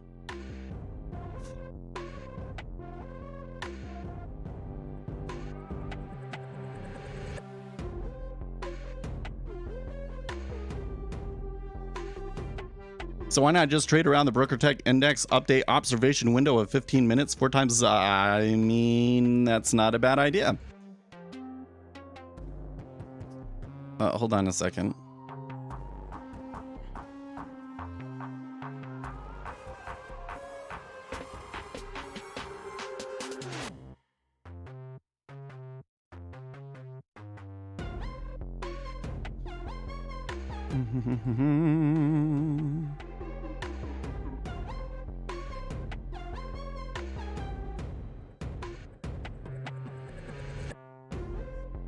So just for ZN, I'm not quite sure how to describe it or how I know, but I can just see these places where I know that there's going to be volume, that there will be enough volume coming through that if I give them a good bid, they'll hit me.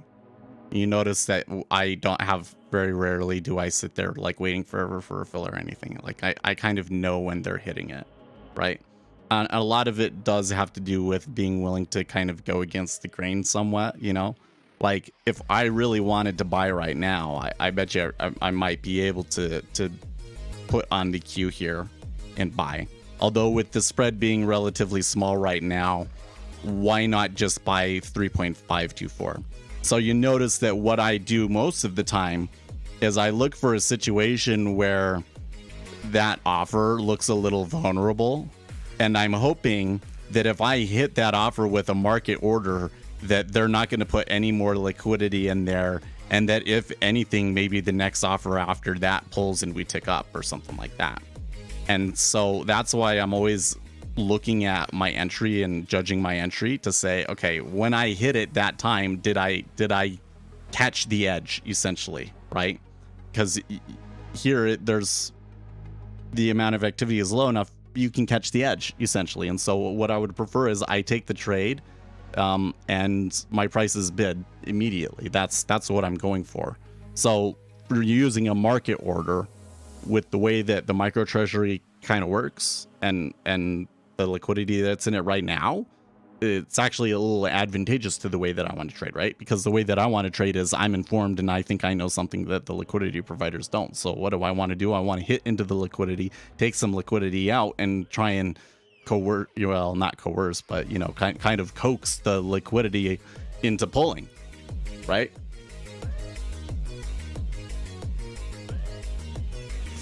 Oh, what's the quote? So if you can't see it, because I know that it's smaller here, right now the best bid in the 30-year is 3.647, and the best offer is well, so it just changed, 365 versus 3655, right? So in the 30-year, there's about a 5-tick spread. The OTR is 36531. Yeah, 6531. That on Broker Tech, they actually take it out to a millionth. That's cool. But like, this is what I'm so. You're saying that the OTR yield is that, but really what you would want to say is like, what is the bid OTR yield and the ask OTR yield, right? Because that OTR yield that you just gave me was probably like the last transaction, right?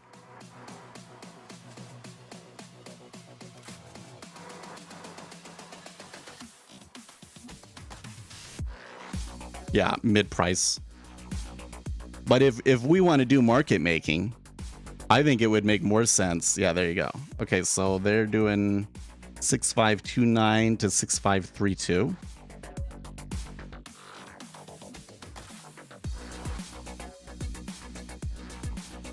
Interesting.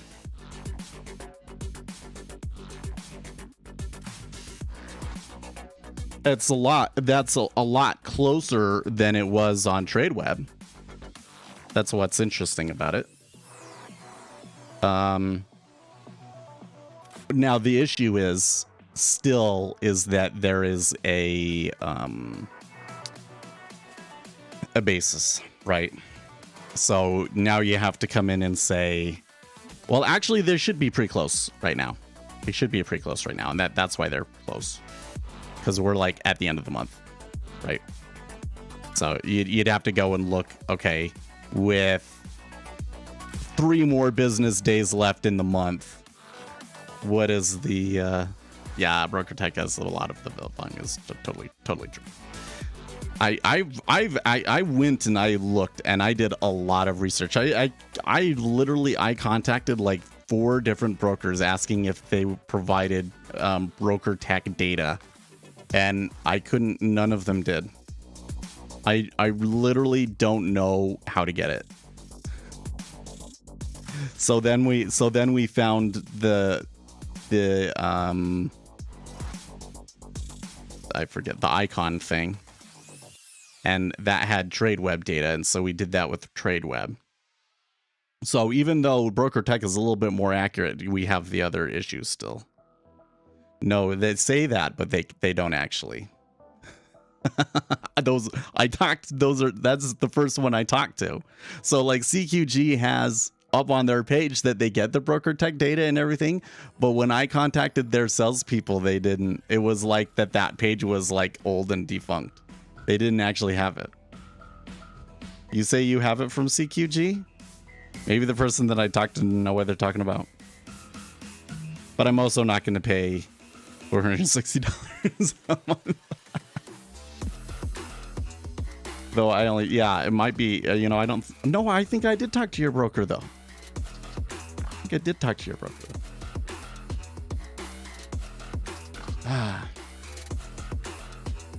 So what you would have to do is you would have to look at what the euro dollar is, right? You'd have to look at what the euro dollar is and look at how many days are left in the contract to figure out what the additional basis should be, right? That's why, and what I found is that the additional basis is 1 to 10 basis points. Yeah, you have to add in the cost of carry. So I found it was 1 to 10 basis points. So when I came in here and I was trying to figure out like what would be an appropriate bid and offer, I was like, well, the appropriate bid or offer that I would put in is not less than what I already see, right? Yeah, no one is lending you treasuries for free from right, yeah. That's the cost of carry is the primary I don't think it's the only component of the basis. I think that there is a little bit of speculation in there too, but it's mostly the cost of carry, yeah.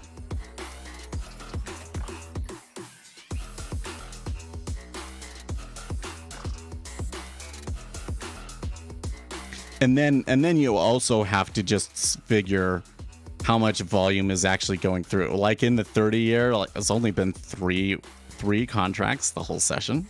I mean, I know it's a Friday, but 3 contracts the whole session. It was kind of like, ugh. You know. So like, it's funny, right? So like, here's the whole thing. Let's say that we went through and we did all of that, and then we wrote a robot. Like we went the whole 9 yards. We did everything that Seth is capable of doing right now. So I spent a whole year programming a liquidity providing robot using all of the information and books that I have and all of these algorithms to sort out what is the best bid and ask based on what we know the on the run treasury is doing on broker tech, and we factor in the cost of carry, and then we also factor in correlated instruments and how much volume is actually out there and all of this sort of stuff, right? We do all of that. Then would we make money from doing it? And the answer is very obviously no, right? Because especially if I have to pay $460 a month or so, I don't even know if in the 30-year that there's enough volume in the treasuries to even, you know, if there's enough money in the 30-year to even, well, or let's say the 5-year to even do that, right? So that one doesn't make sense. I would like to do something to increase the liquidity in the treasuries, but the reality is probably that the CME would maybe need to do some things. You know, like maybe I could convince the CME. I could say, hey, CME, I know that you would like to see more activity in the 5-year. And you know what? I'm your guy. Am I not? Am I not? I'm the guy. If the CME wants to see more activity in the micro 5-year future, I am the best person on this planet to make that happen, I think. Maybe that's egotistical of me. Maybe that's like my own ignorance and, you know, I just don't know what's out there and what other people are capable of doing. But the person with the interest that, you know, that would be most interested in trying to get people to be in the 5-year, I'm the guy. So what I would have to do is I would have to make some sort of an agreement with the CME where they would give me the broker tech data, for instance, for cheap. Then maybe we could make it work, right? But I'm going to bet that the CME doesn't care, because the CME has its own, I forget the name of it, but the CME has their own algorithmic trading firm, you could say. And they're probably the ones putting the liquidity up here in the 30-year, for instance. So from their perspective, it's like, well, we already have that handled and we're happy with it. So probably they wouldn't do anything, right? But yeah, now in that case, then the fees and the commissions matter. Sure. Yeah. If we wanted to do a market making strategy, the fees and commissions would, you know, in order to do it, because of the amount of investment that we would have to do to make a system like that work, the commissions would matter a lot, wouldn't it?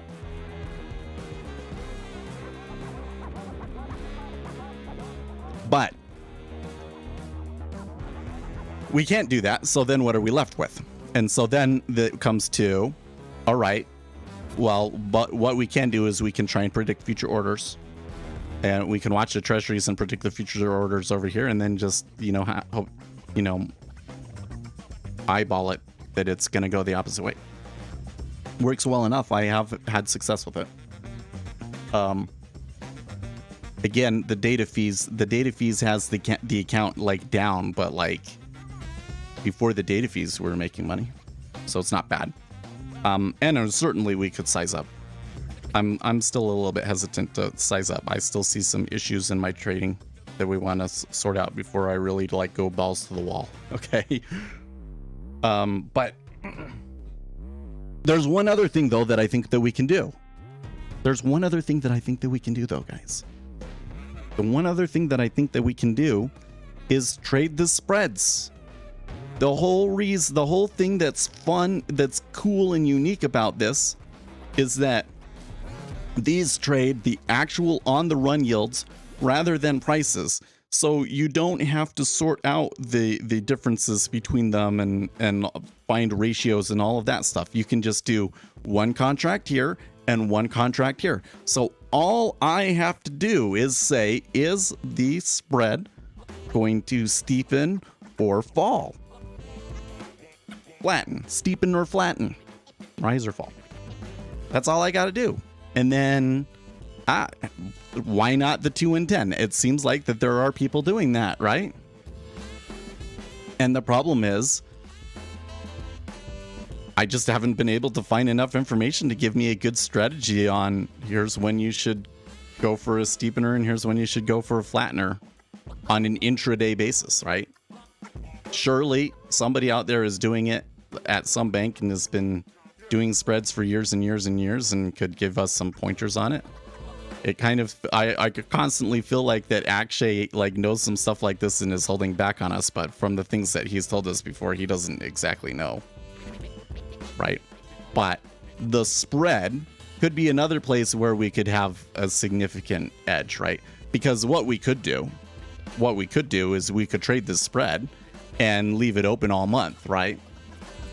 And then you could make some big trades that way if you have a good hit rate, right? So I think we could make money. I think that like of the opportunities that are available to us today, that's the most interesting. And I keep looking. I just haven't found it yet. Still haven't found what I'm looking for. But I think that would be more interesting, right? That or put more money in and trade the full 10-year treasury, because it does seem like if I was able to trade from our experiments this year at least, and of course I've done all of those kind of with the knowledge that it was, I mean, I tried to take it seriously, but I took on excessive risk in situations where I'm not so sure that I would have life, but it made money. I mean, it did good. It was like if I had, I think I would maybe need $10,000 to $20,000 in the account to feel comfortable doing that, and then put on a max 5 contracts in ZN and pull something out. That would be great. Yeah.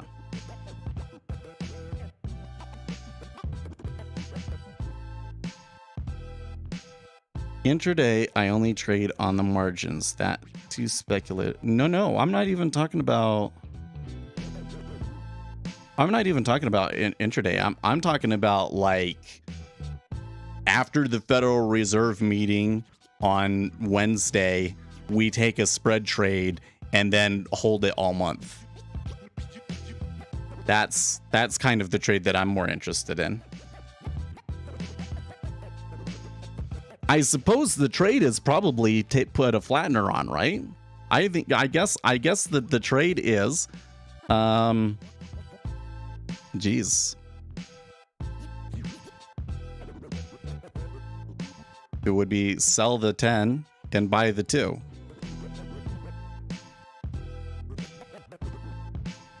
We'd lose money on the 10 and you'd make money on the 2. And given the spreads in both of these instruments right now, it's not bad. Although we're a little flat today, so it's kind of, I don't know. Oh, you're right. You're talking about the 6-month reversion thing. I think that 6 months is, well, flatteners are just asking. We can limit the risk on it, right?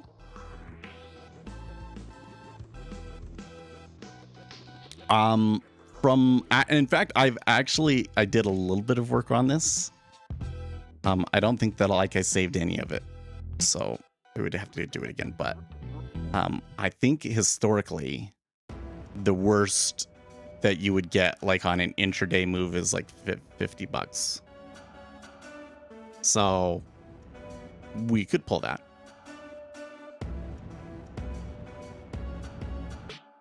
The issue that you do get though is like, it's, you say you lose $50 one day and then you're like, oh, it's fine, it'll come back, and then it doesn't. I don't know what's the max. So what we really need to do is chart us. Actually, we can do this.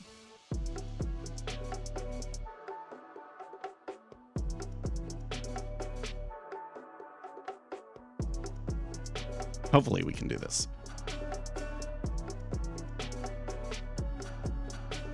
This will be a little bit funky. Okay. Instrument ZN. I know. Stick with me here. Stick with me here. One day. Okay, so here's the treasury for the past 2 years or so. I kind of miss having, all of the action that happened before the COVID and everything is it kind of sucks that we're like 2 years past it, because the chart is way more interesting when you go all the way back to like when Trump got in office and everything, right? But for NinjaTrader, too much data. Okay, so now what we want to do. Oh, actually, we have some problems here. Yeah, we're gonna have to do it this way. Spread candles.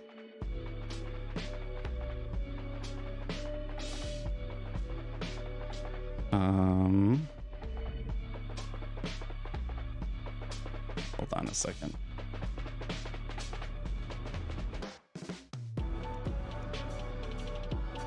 I forget it's 10 YR in it. Yeah, okay.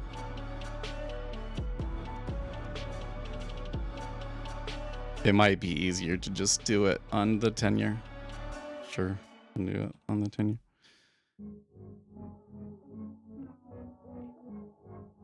Okay, so here we have since the micros have started, and we'll add the spread on that. Okay, and we'll add our spread. Okay, we will make them candles, and we want leg 0. So what did we say? We want to we want the front leg to be Z or 2 YR,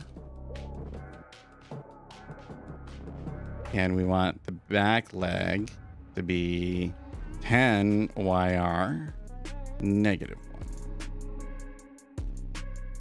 -1. Okay, hopefully this loads. Hopefully I got it right.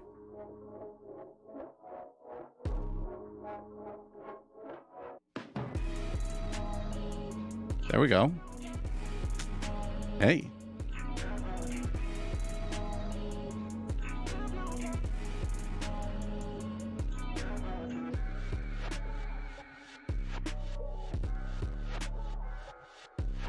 So this says, first of all, this is moving up, right?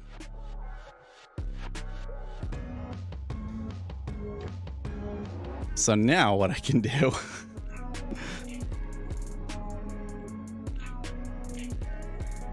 we got to take this one step further. Look at ZT stuffing the orders into the lows. Oh yeah, this is a big set of orders there, wasn't there? Kind of looks like I need more room there. Well, only 1,000, but still. I think we have to bring these in.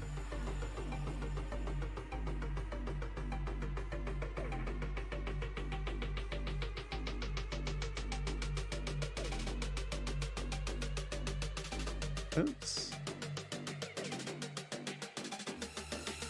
There we go. Okay. So the other thing that we need to do is multi-ATR ticks. We'll do a 14-day period, but then the input series needs to be this spread.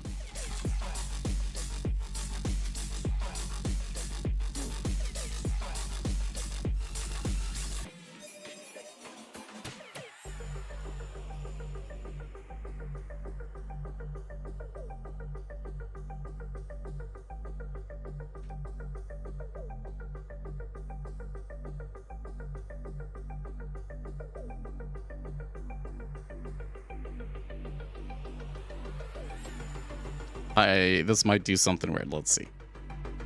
See if this works. Fingers crossed. Fingers crossed. Ah, okay, so no, that can't be right.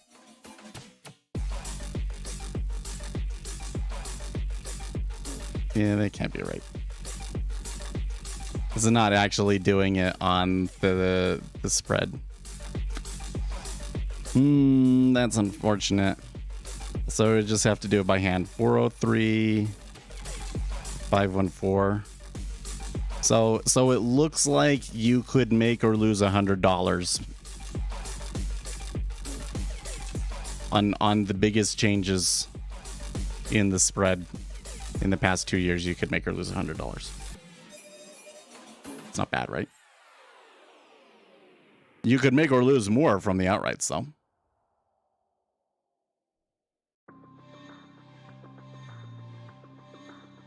So no, it's not asking your house to be for auction, right? We could come in, we could be putting flatteners on, and you know, like if we had done it this month, we could be up as much as $90 maybe.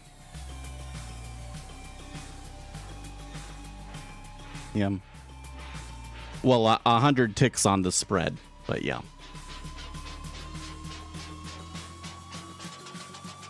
Why is that like asking your house to be auctioned? Are you saying that the amount of money that's in it isn't that great?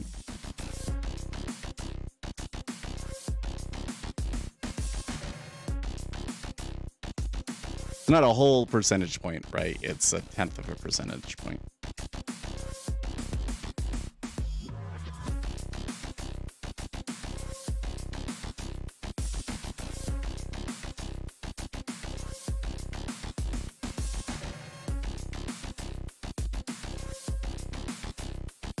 No. It's 1/10 of a basis point.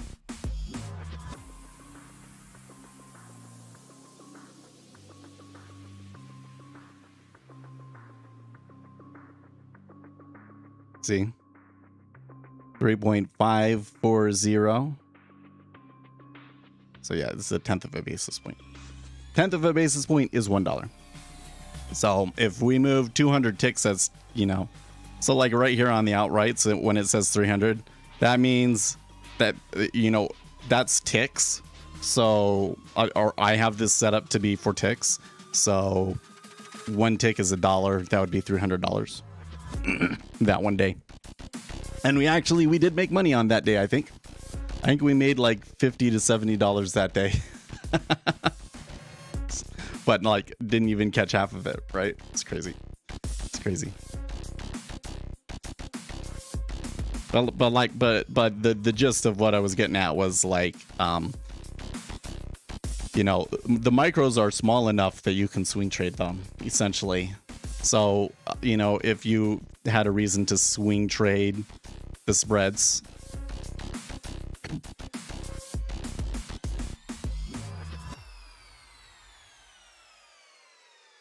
that's about how much the ZTTN spreads about a day. Yeah, there you go. Yeah.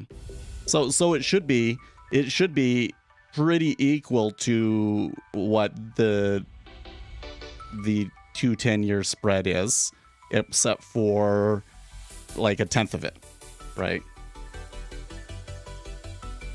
So here on this, I could lose $100 in a day.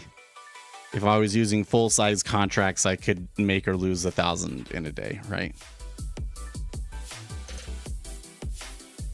And I bet that that's not far off from what the maintenance margin is for that spread. But we'd have to go look it up.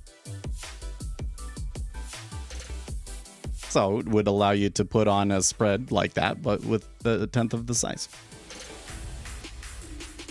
So I think that it would be a fun thing to try, especially if we had a really good strategy that was based on trading the spread. I guess we could do barbells, but barbells are like multi-year things, aren't they?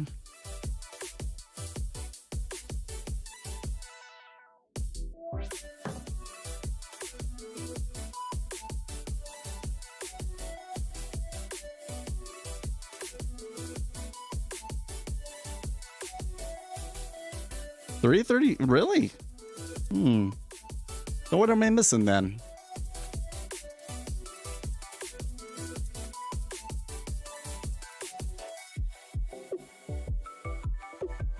It's interesting. I can't think of why that would be 3 times that.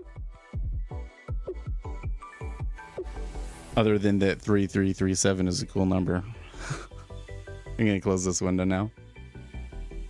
So you were saying, like, look at them stuff the volume into the low on the ZT. I mean, they're doing this pretty similar thing in the 10-year, right? There's like lots of iceberging and flow going in there. It kind of looks like that people are leaning against the low of the day.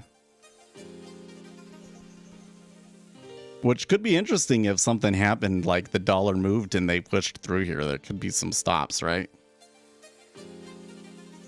What is the E-mini doing here? 40.85. That's really good. They had a good run here up this morning. So while we were doing all that, do we get any? Yeah, that's not bad.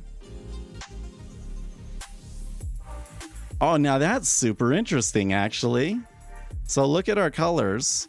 You can kind of see the more activity stacking and pulling, like for the first 15 minutes or so. And then after that happened, when we got close to the high, a lot of offers pulled.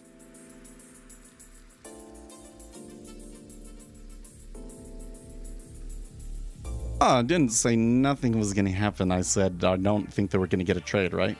I very specifically said it could still move, but I don't think that we will have a trade. I don't think that we're going to have information that would be able to predict any of those moves. It's probably just going to be a slosh. For that matter, it wouldn't surprise me to see the S&P 500 sell back to the open, only to have another panic bid up to the highs of the day before the end of the day. Like, that's the sort of thing it's been doing this week, right?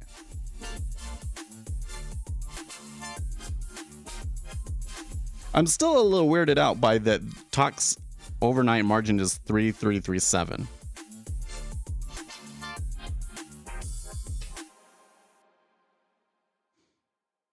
Because I don't know what the span margins are. Knob is 1670. But why is TOX? It must be because of the number of contracts you have to hold on.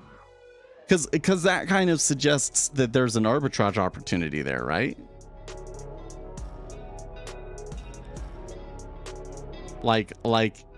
Well, we'd have to do a little bit of math.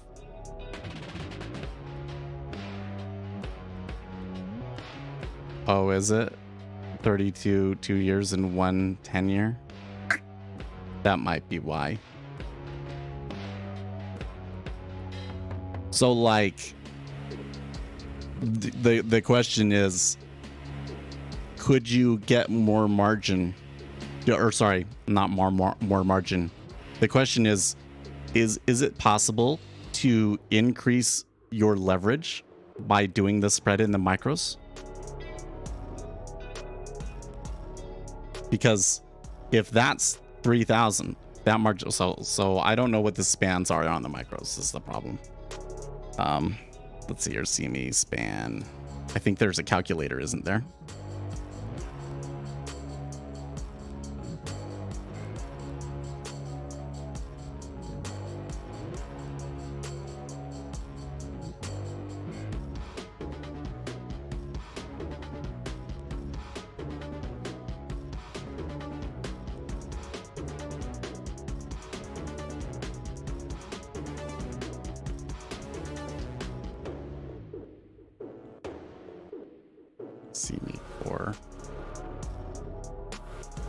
Akshay's probably on it.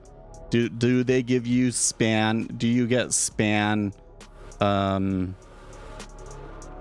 benefits, let's say, for spreads and micros? I think you do.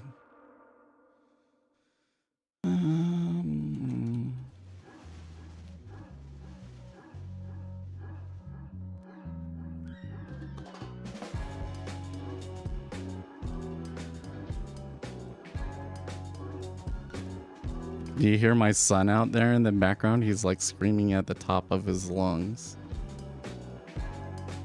Specs.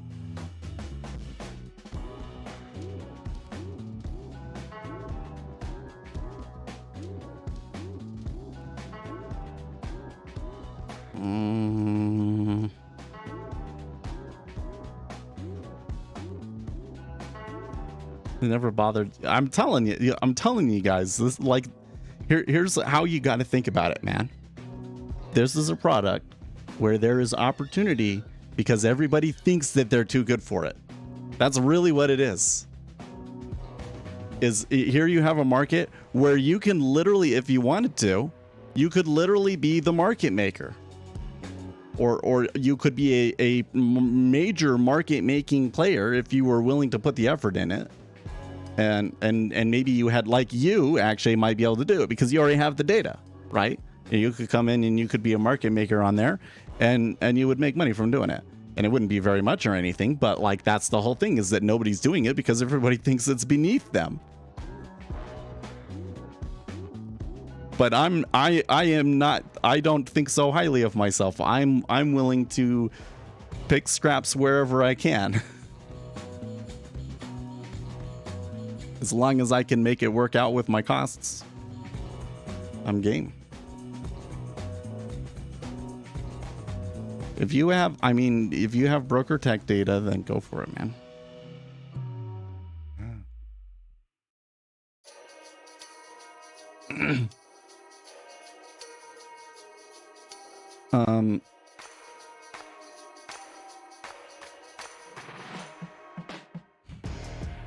Where's my other...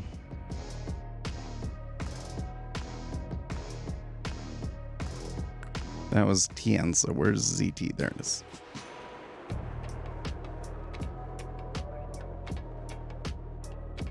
Do you have proprietary, like live data straight from the exchange?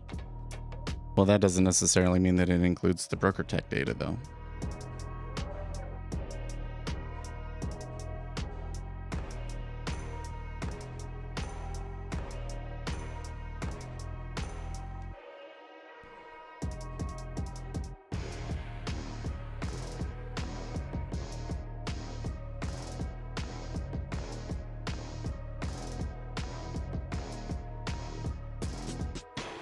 Too much execution risk? Okay.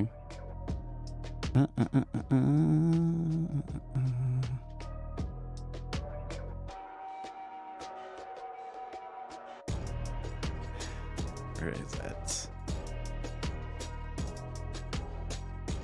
We'll consider micros when they average 600K contracts a day on each one. Oh, okay.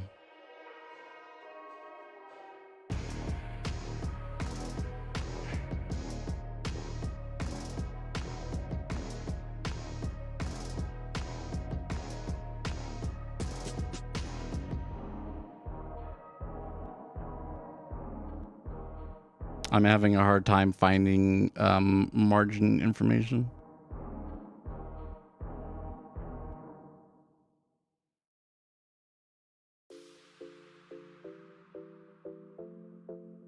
I think that what I actually need to do is get the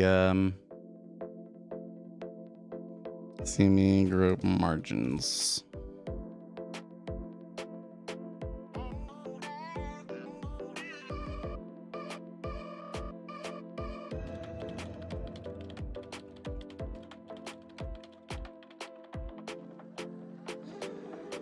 Get the whole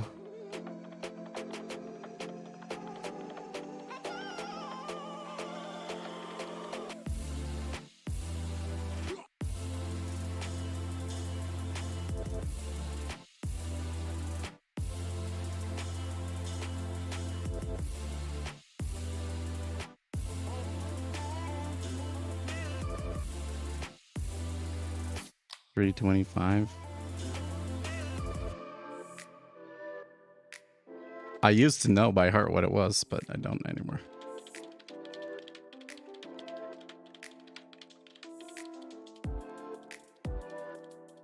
In-year macro, that's what I wanted. 375.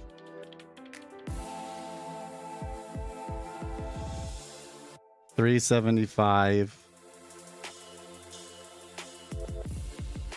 Sorry, I had just seen it. Where did it go? Also $3.75. Okay, so assuming that you don't even get the margin, you don't even get the assuming that you don't even get the span margin on it, right? 375 times 2 was 750. Okay, so you said what was the number? 3337. 3337 divided by 750 equals 4.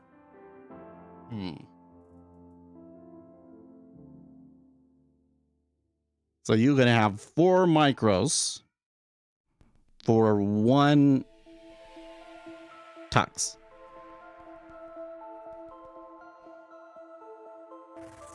Let's say it's 8 micros. Let's say it's 8 micros then. Let's say that you get, if not straight, yeah, I think you're right. I think that you would get better on the span margins, but it looks like I thought they had a calculator, but I guess they don't. There might be a way for me to do it in Rhythmic, but I don't remember how to do it. Thought that there was a way where you could put something in theoretically and see how much margin it would be, but actually, let's look that up real quick. Rhythmic span margin.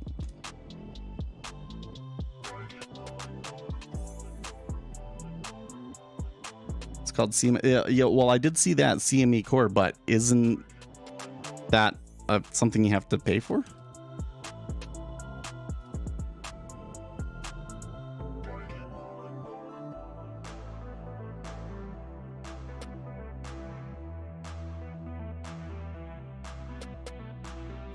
There's a free version? Okay, let's do it then. Get started with CME Core. CME has a free... Wait. Do I remember my account?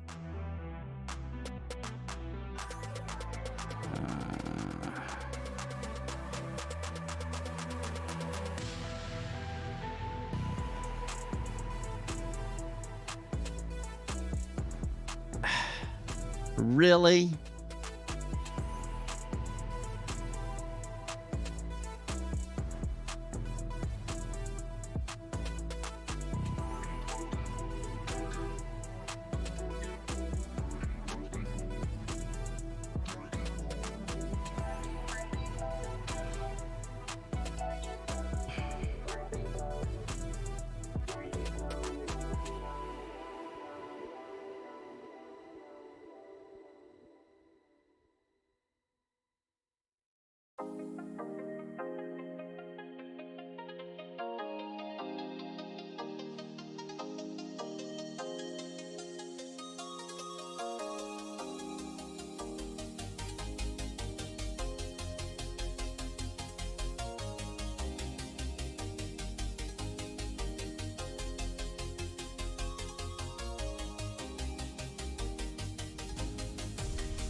Hold on a second.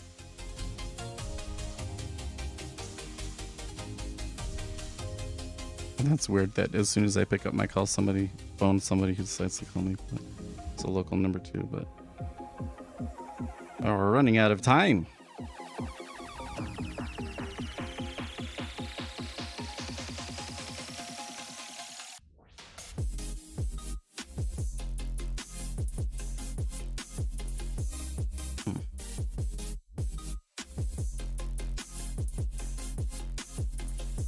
I don't think we're going to be able to do it today because it says that I need multi-factor authentication, and it's taking time for it to send to the mobile device, and we only got 15 minutes left. Oh, maybe we're lucky. Oh no, that was just somebody left a message. The person that I just pushed through. I think it was the school though. Let's just assume that it's a 50% offset. Then that would mean that you'd be able to get 8. You'd be able to get 8 contracts. So it's not as much leverage. It's slightly less, right? It's like 20% less leverage, essentially. If I was able to get more than 10, then I would start saying that as actually maybe more. Yep, so each basis point is $80 actually. Well, tick is $8 and then a basis point would be $80, right?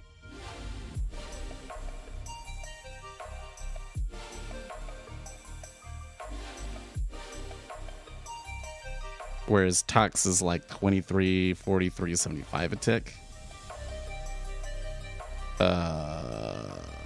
So you would really have to get into what is the dollar value of a basis point in ZT, right?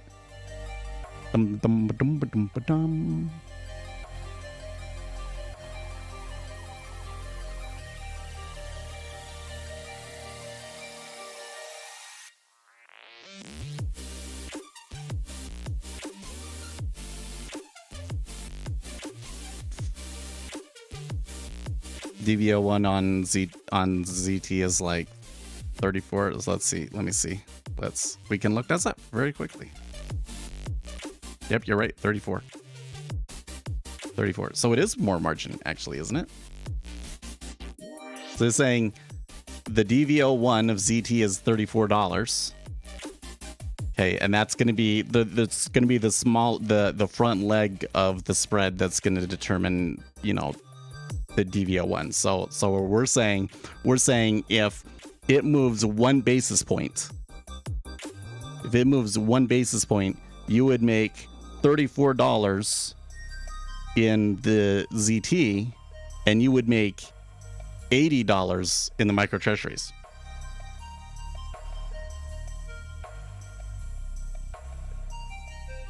Oh, you have 3 contracts? Oh, okay. So then 9. So they're super, super close then. Wait, didn't you say that it was like 23-1? Oh, the ZN is the TN is the yeah, I gotcha. 3 ZT and 1 TN. When I read that the first time, I thought I read it as 32 T. Haha, that's so funny. So 3 T and 1 ZN. So the dollar value of a basis point is actually about $90. It's 102 or something like that. Versus when you're doing it in the micro treasuries, $80. So you do have more margin with the full size. Darn. It was worth doing the math though, wasn't it? It could have come out differently. Suggests to me that somebody actually did think about the numbers that they were using for the micro treasuries.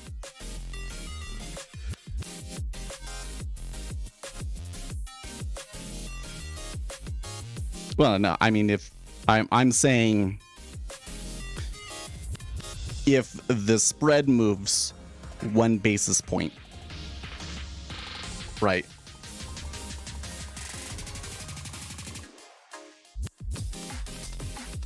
if the spread itself moves one basis point.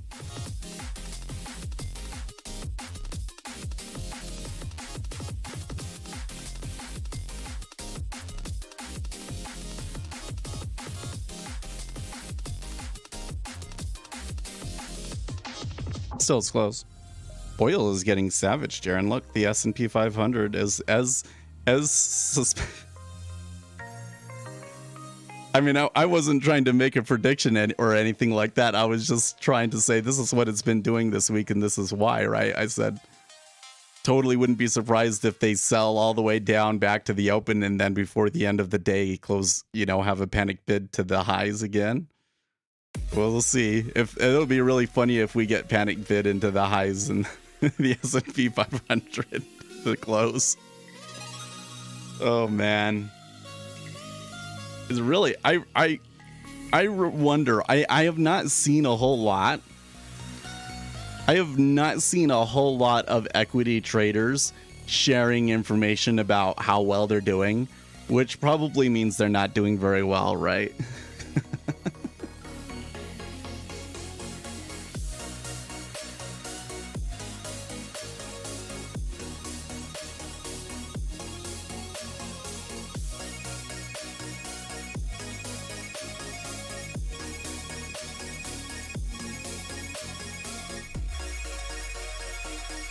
So it's interesting with the calculation that we did there, though, right? If the span, if the, whatever you call, what do we call it? If the margin span is more than a 50% offset, well, it'd have to be a little bit more than that. Could be possible that you might get a little bit more margin in the, I mean, like if it was like a huge offset, which it maybe actually could be. It's the first day this chat has been ill. Oh, Octavius. Come on. You know you love us every day.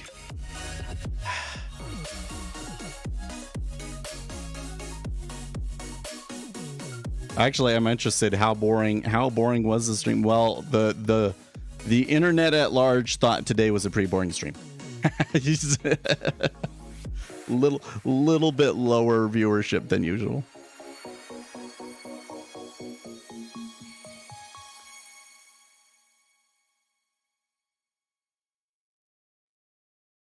Anyways.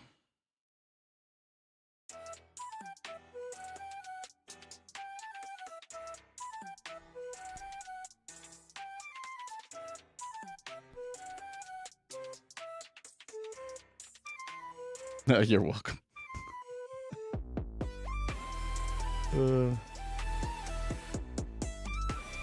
The issue still comes into can we I mean, there's one thing where you can come in and you can say, here's the thing that's gonna happen. A month basis, okay? I think your trade is a great idea, but we'd have to carry that over several months. That would, I don't know. We could look at it. But I'm saying something for a month by month basis spread trade could be interesting.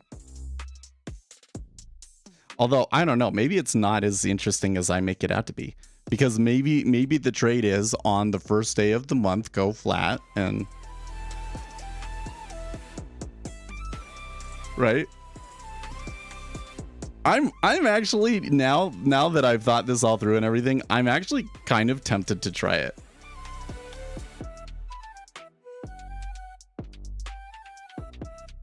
You will get what I meant by praying 23 hours a day. Totally.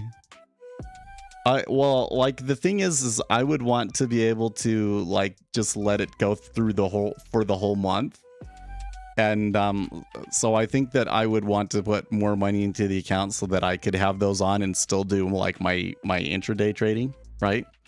But I am kind of tempted to like we'll do our intraday trading and we'll have a 2 and 10 years flattener on the whole month. Just the whole month. 2 10-year flattener on. It's about now is the best time to trade ZQ because of the FOMC. Is that the fun? Yeah, that's what I thought it was gonna be. I had never heard ZQ before, I don't think, but I kind of was like guessing you must mean the Fed fund futures and what they are. Yep, 30-day federal fund futures, federal funds rate. Do I get it? I don't. I bet you I don't even get it. ZQ. Okay, well, when I type that in, something pops up. January.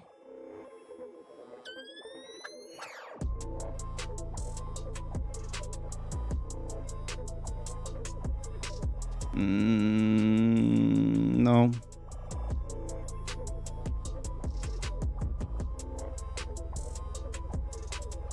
I did put up a ZT chart, but I don't know, man. So here's what I'm seeing with having put that up. Okay. My eyes are usually right here watching the inside bid and offer on the 10-year.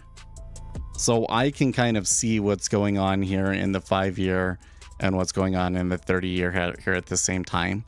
And I don't as actively watch the treasury because that's basically just outside of my, like, the central part of my vision. So I can kind of glance at it from time to time, but it's too far out. So what I'm finding, and then on top of that, my face is usually faced this way, right? So the end result is that I'm not actually looking at it. I can't see it. So having it up doesn't help enough. I would need to reduce the font size and get them closer together so that I could see all of them at a glance, I think, for it to be helpful. Front contract is on G, not F. I thought you might say that. That's why I didn't close it. Let's try it.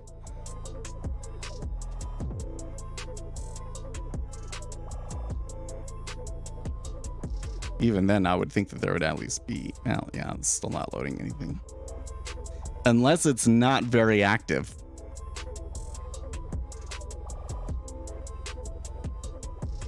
Unless it's not very active. Oh, no, wait. Oh, it did show up. Hey.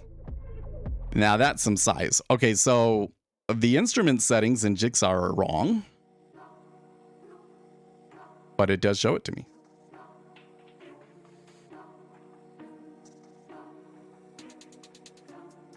Well, I can fix that. Easy, actually. I mean, it would be better to fix the actual settings, but if I just do a tick multiplier. Ta-da!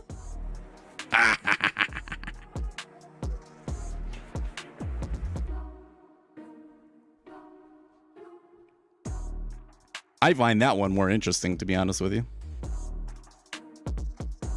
I don't know. I like to see the thick. I like to see the thick girls. That doesn't mean that I'm into BBW or anything like that, but there's got to be some muscle on them. I don't like it when, you know, it's like, how are they even moving their arms? I'm not into that. Not into that. Now watch it range in a 2-tick range the whole month. Hey, I'm game. Like...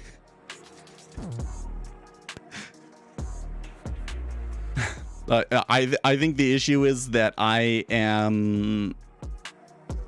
wouldn't want to give up the other stuff that I'm doing, but, you know, to sit here in a trade and hope that you get filled all month and make a tick from market making over there, I'm fine. I'm fine with that.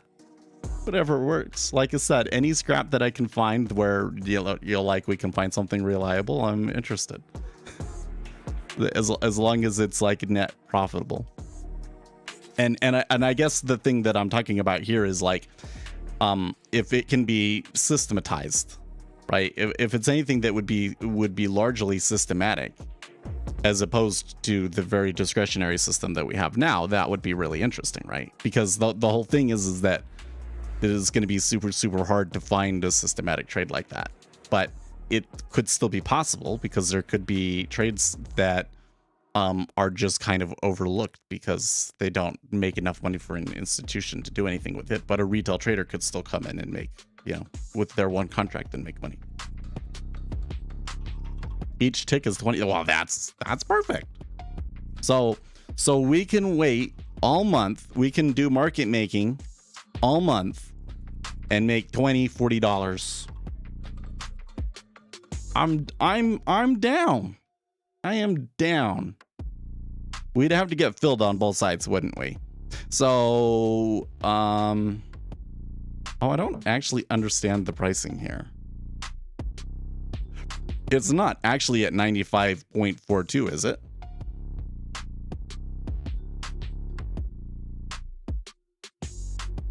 Well, the overnight margin is not very attractive, is it? Hey, CME, what if there was a micro yield future for the federal funds rate? You say it is at 95. So it's priced as a par is $100 essentially, and it's showing us price. Is that right?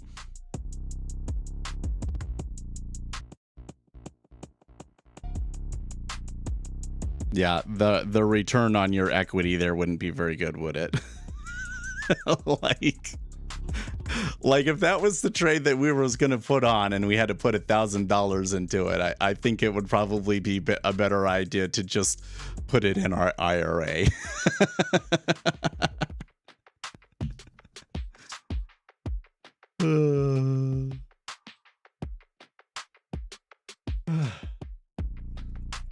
But that's the whole thing. It's the risk-free rate, right?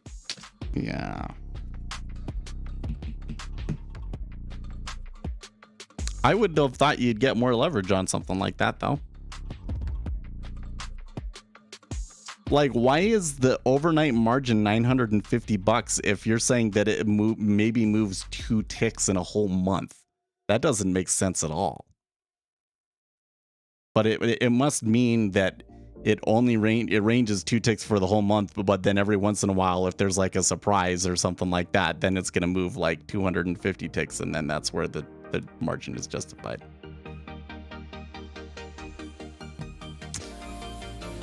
Yeah. All right. Well, I better go. Time for me to end.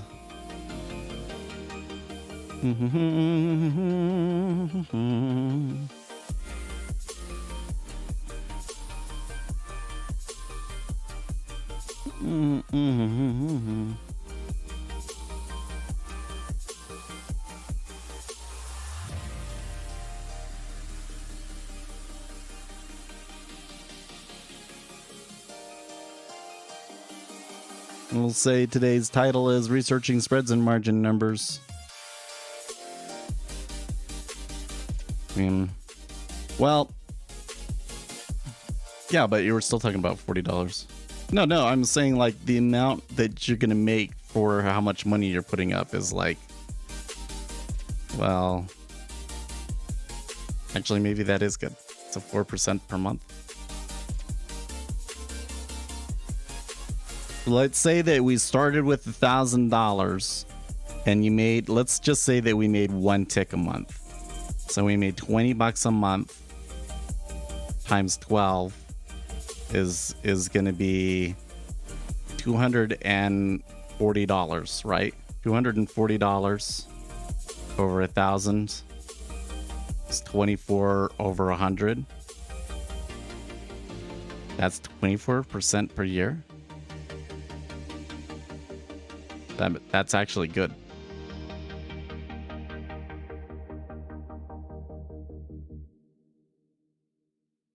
Yeah, I don't know. Okay, well, I should go. Stay excellent, team.